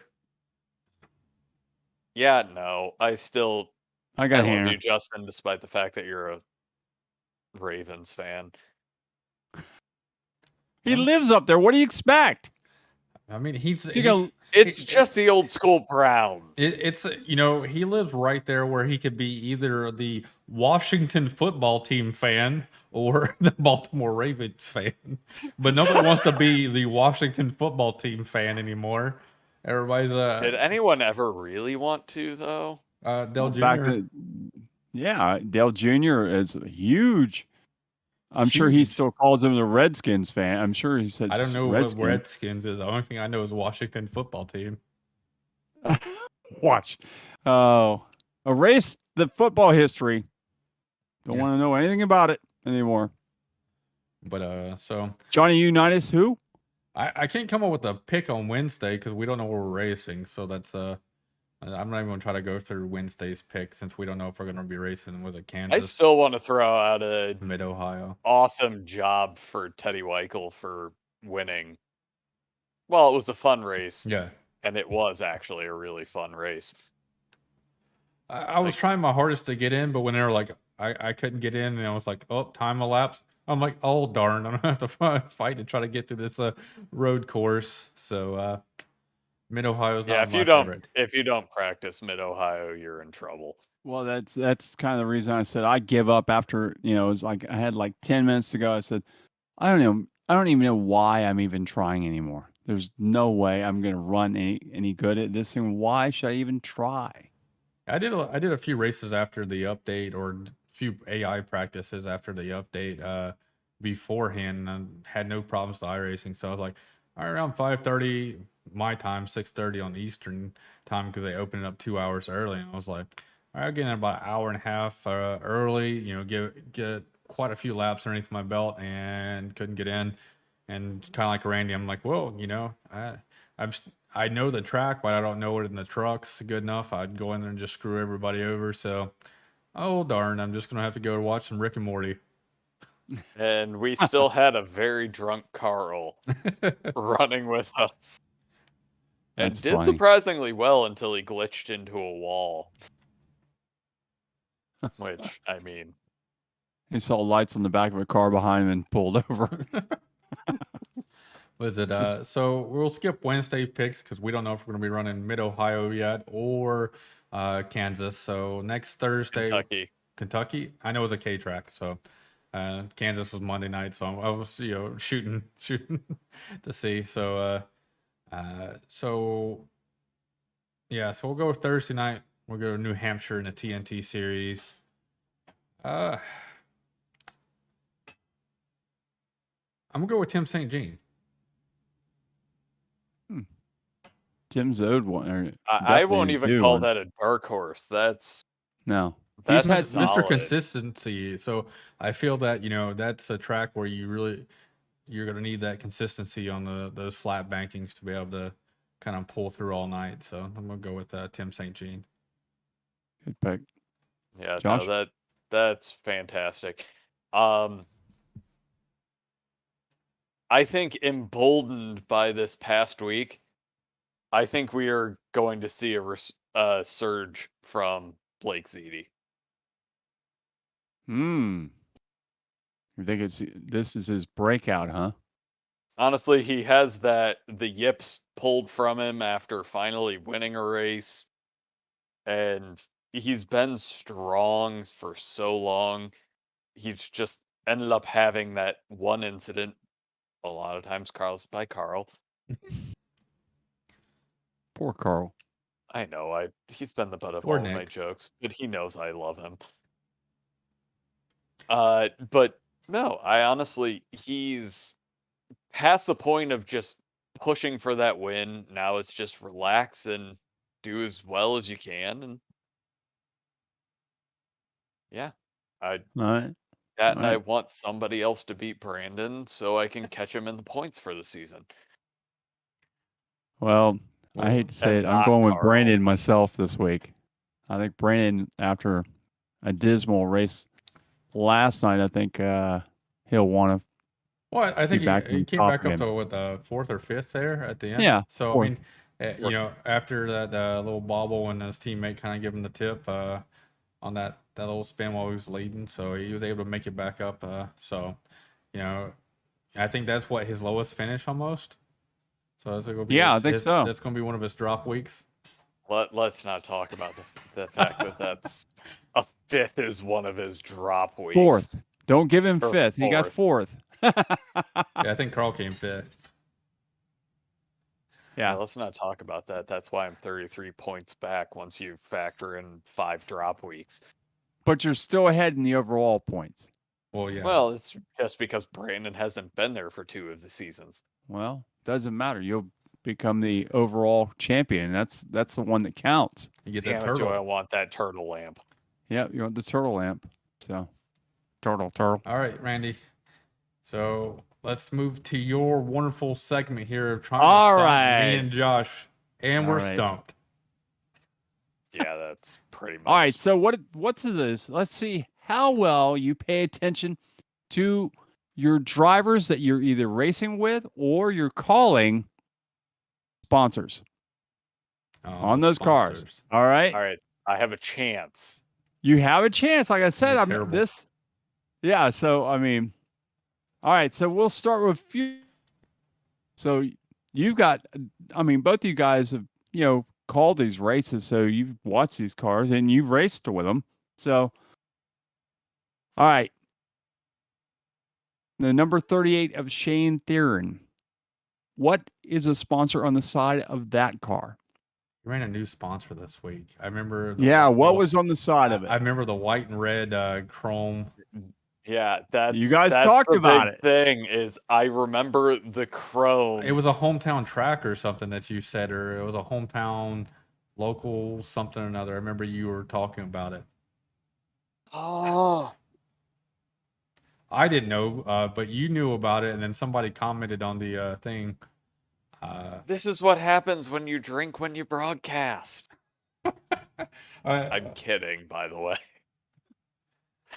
I don't remember it off the top of my head. I want to say it was a grocery chain. Am I at least kind of right there? I'm not. No, I don't think so. I keep wanting to say Publix. No, No, it it's wasn't not. Publix.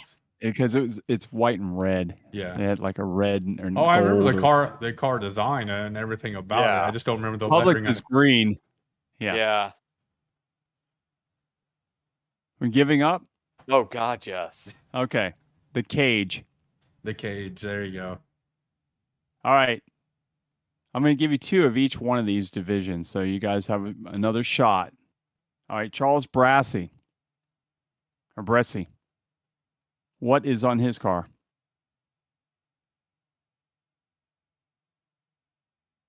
This one should be easy, guys. Are you talking? That's the 24. So it's like Exalta. Yeah. Exactly. Bingo. See, I told you. Well, I told you I'd give you one easy. Yeah, Bressy, the number Brassie, what his name 24, is? Jeff Gordon. 20. Yep, exactly. And that's Exalta. So, all right. And TNT. See if you guys know these ones. What sponsor is on Stephen Domney's car? Skoll. Oh, he's got the Bandit. Yes, very good. All right.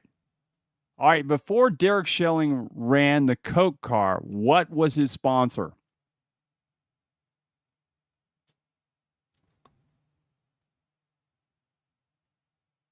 I'm dead because all I remember is the Zipper Coke car. Stands out, but that's Yeah. yet another sponsor. I've ran with him so many different schemes. I can't remember what his previous scheme for that one was, because I've done the camo one that he's done in IVRL, the red one that he did in IVRL. I don't remember the one before that he did. It actually was Gatorade. He ran a And, Gatorade like car. the second you say that, like it specifically pops into my Pops head. in your head. Exactly. I know. Hate that. All right. So here's a question for both you guys. 4 drivers actually have Guitar Addict on their cars. Name the 4 drivers. Randy, John, St. Jean, and who's the 4th? Dan Witt. Bingo. Big Red. Exactly. Dan Witt. Yep. Big Red was the first Yeah, sponsored Big- car. Which, Yeah, Big by Red the has- way, he's back. one of the happiest moments when we were getting ready to broadcast this past Sunday's race, when Carl realized that Dan was in the field, listening to him was like listening to a mid-60s girl talk about the Beatles coming to the US or Justin Bieber coming to your town. It was adorable, and I'll admit it makes me happy to see Dan finally making his way back onto Yeah, the I mean grid. he was on a Yeah. hot streak right before he took his little hiatus there. He got a win and Yep. and then he kind of disappeared. And that's kind of like whenever I came back and I think I raced with him a couple times and he was gone. So it's good to see him back in the saddle and racing with us again. He also gave us one of the most entertaining moments in a fun race when all of a sudden we just hear, "What happened to Dan?" "Oh, the back fell off of his chair." Oh, his Yeah, wheel just and he fell off. spilled his and, No, that and was- he spilled was his Paris. M&M. No, he did it Paris's this wheel past came off. Sunday or the Sunday before last. His His wheel wheel fell. came off? His wheel fell off as well. So we can finally stop making comments about Dave doing it, and we can direct everything towards Yeah, so Dan. the last Oh, race boy. Dan was in, Dan's like, he's like, dude, it's in my lap right now. I will try. I'm getting off the track. I gotta go, guys. I'll see you guys next week. I was like, just turn the Great. force feedback off, man. You're good. Oh, all right. IVRL. Harvey Abrams. Which week? The one he's most known So for. he's got Dude Wipes and Crown Royal. Dude Wipes. You got I it. was gonna say, I even knew that one. Yeah, This so- one is because hard. How many times we've made comments. Exactly. I mean, about yeah, Dude we've talked about Wipes. the Dude Wipes thing. So, so like I said, there's an easy one and there's a hard one. Ryan Cliver in the 11. How? That's not hard. The dude's a diehard Denny Hamlin fan. He's got FedEx almost every week. No, not that one. He drives another car. That one would be way too easy. No, he drives another one that he drives a lot. The green one.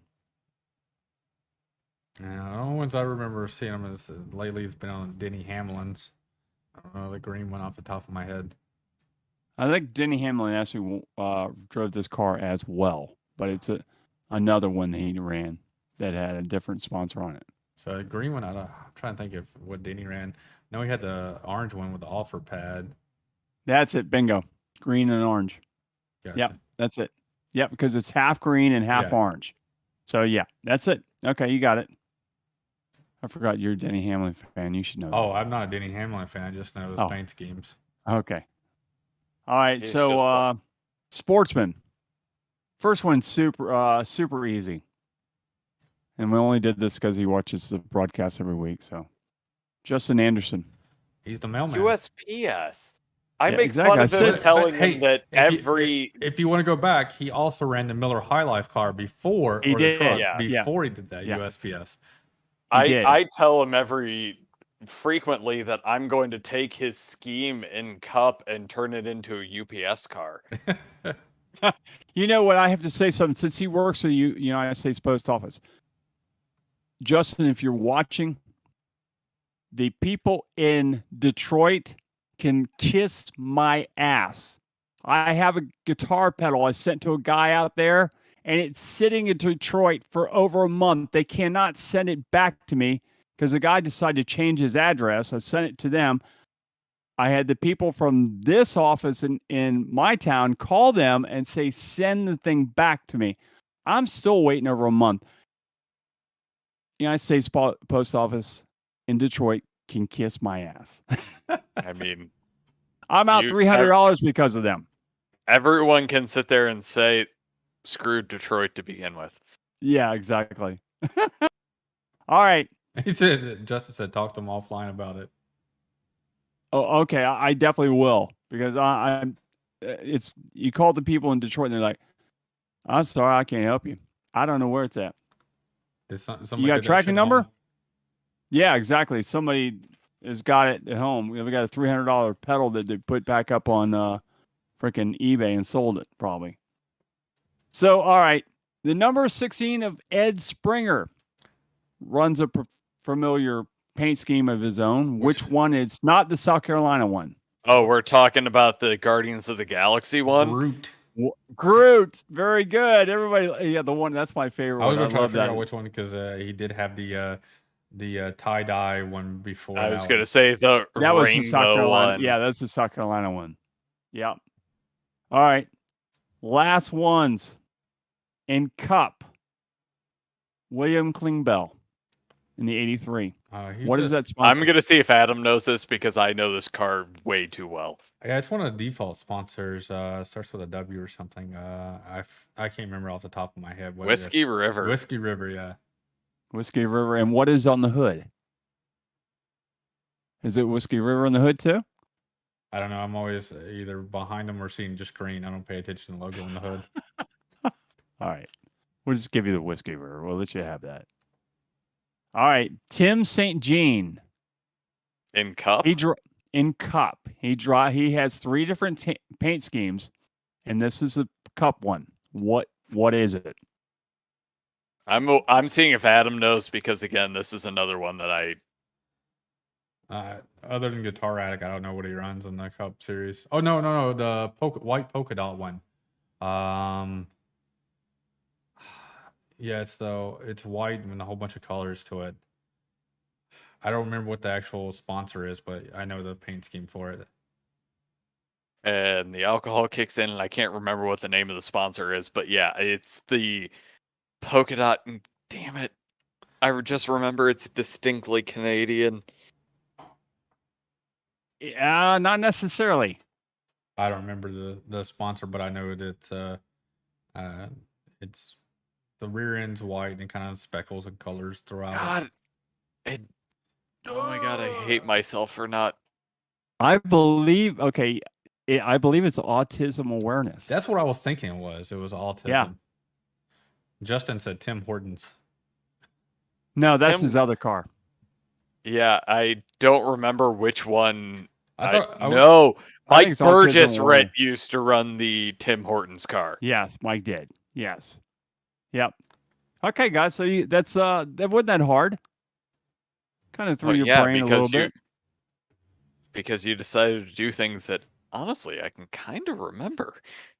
I remember colors and shapes. I don't remember the words. The words will get fuzzy. I could tell you what on a lot of people's bumper is. And then some people I've literally never seen because they're a lap ahead of me. I had the best bumper there was in the figure 8 race. Was it my insert tip here? No, it was not. It actually was John Moxley with the finger giving her. Oh, yeah, God. I remember coming up to that and being like, who is that? And I look, I'm just like, all right, it makes sense. It's Randy. But I just love that. Yeah, the finger giving you the finger. Go ahead and hit me. Yeah, sure. Screw you. No, you were hitting everyone. Yeah, I was. Week. I was trying to hit. I had my only plan in that figure 8 race was just to seek and destroy. Oh, it was awesome just to see Randy destroy everybody. And then see Blake run around with his horrible racecraft and take out the leader, put him into the pits, and then take the heat He took him out, then flipped him, and he stayed there and made sure he flipped him over so that he could he had the tow. And then when it, like I think he was like 30 seconds back when he was flipping him, and that on the last lap at that too. So yeah, that was a lot of fun. I have to admit, the figure 8 race was probably the most fun I've had in a long time. That was fun. And honestly, if you can find some 45 minutes tops, hit the official figure 8 race because no one takes it seriously. And oh my God, they're an absolute blast because if you actually want to do well, just avoid every single car on track. And Carl and I ran one together. He rear-ended me as I was avoiding traffic going by, and a lap later, his engine blows because of overheating because he rear-ended me. Oh, no. And it was one of those bittersweet moments to where it made me laugh, and then I also felt bad because No, he he's was not. like 3 laps. So ahead of there's me. no fast repairs or anything. One fast repair. Okay, one. All right. I'm going to have to do that. All right, guys. So this has been fun. It's just after 7 o'clock, or after 7 minutes after 10 o'clock. Excuse me. I'm almost on Adam's time over there. Yeah. So, almost. You're what are you about? 9, 10. 8 o'clock. 9. 9. Okay, yeah. I'm you're only an an hour back. behind. Yeah. All right. So, all right. So, like to thank everybody for watching tonight. I hope you enjoyed the show. It's been a fun show to say the least. Got to hear Chris Oliver go for a few minutes, but we did get the gist of it for the most. So we'll see you I guess Sunday night for some cup racing At And Darlington, it's going it- to be a blast. Yeah. Does Adam, you got any throwback scheme this week or? I'm gonna run my Miller Lite scheme that I ran the other day, so I'm gonna go with that. The old school BK Miller Lite, or no, Miller High Life. Sorry, Miller High Life. Cool. Awesome. So, from everybody here at Ghostfire Media, we'd like to thank you for watching once again on the Ghostfire Media podcast. We'll see you again next week. Same bat time, same bat channel. And from the world's most infamous beach, Dirtona, I'd thank you for watching, and we'll see you next week. So long from the Sunshine State. Have a good night. Good night, everyone. Bye. Thank you for watching iRacing on the Ghostfire Media Network.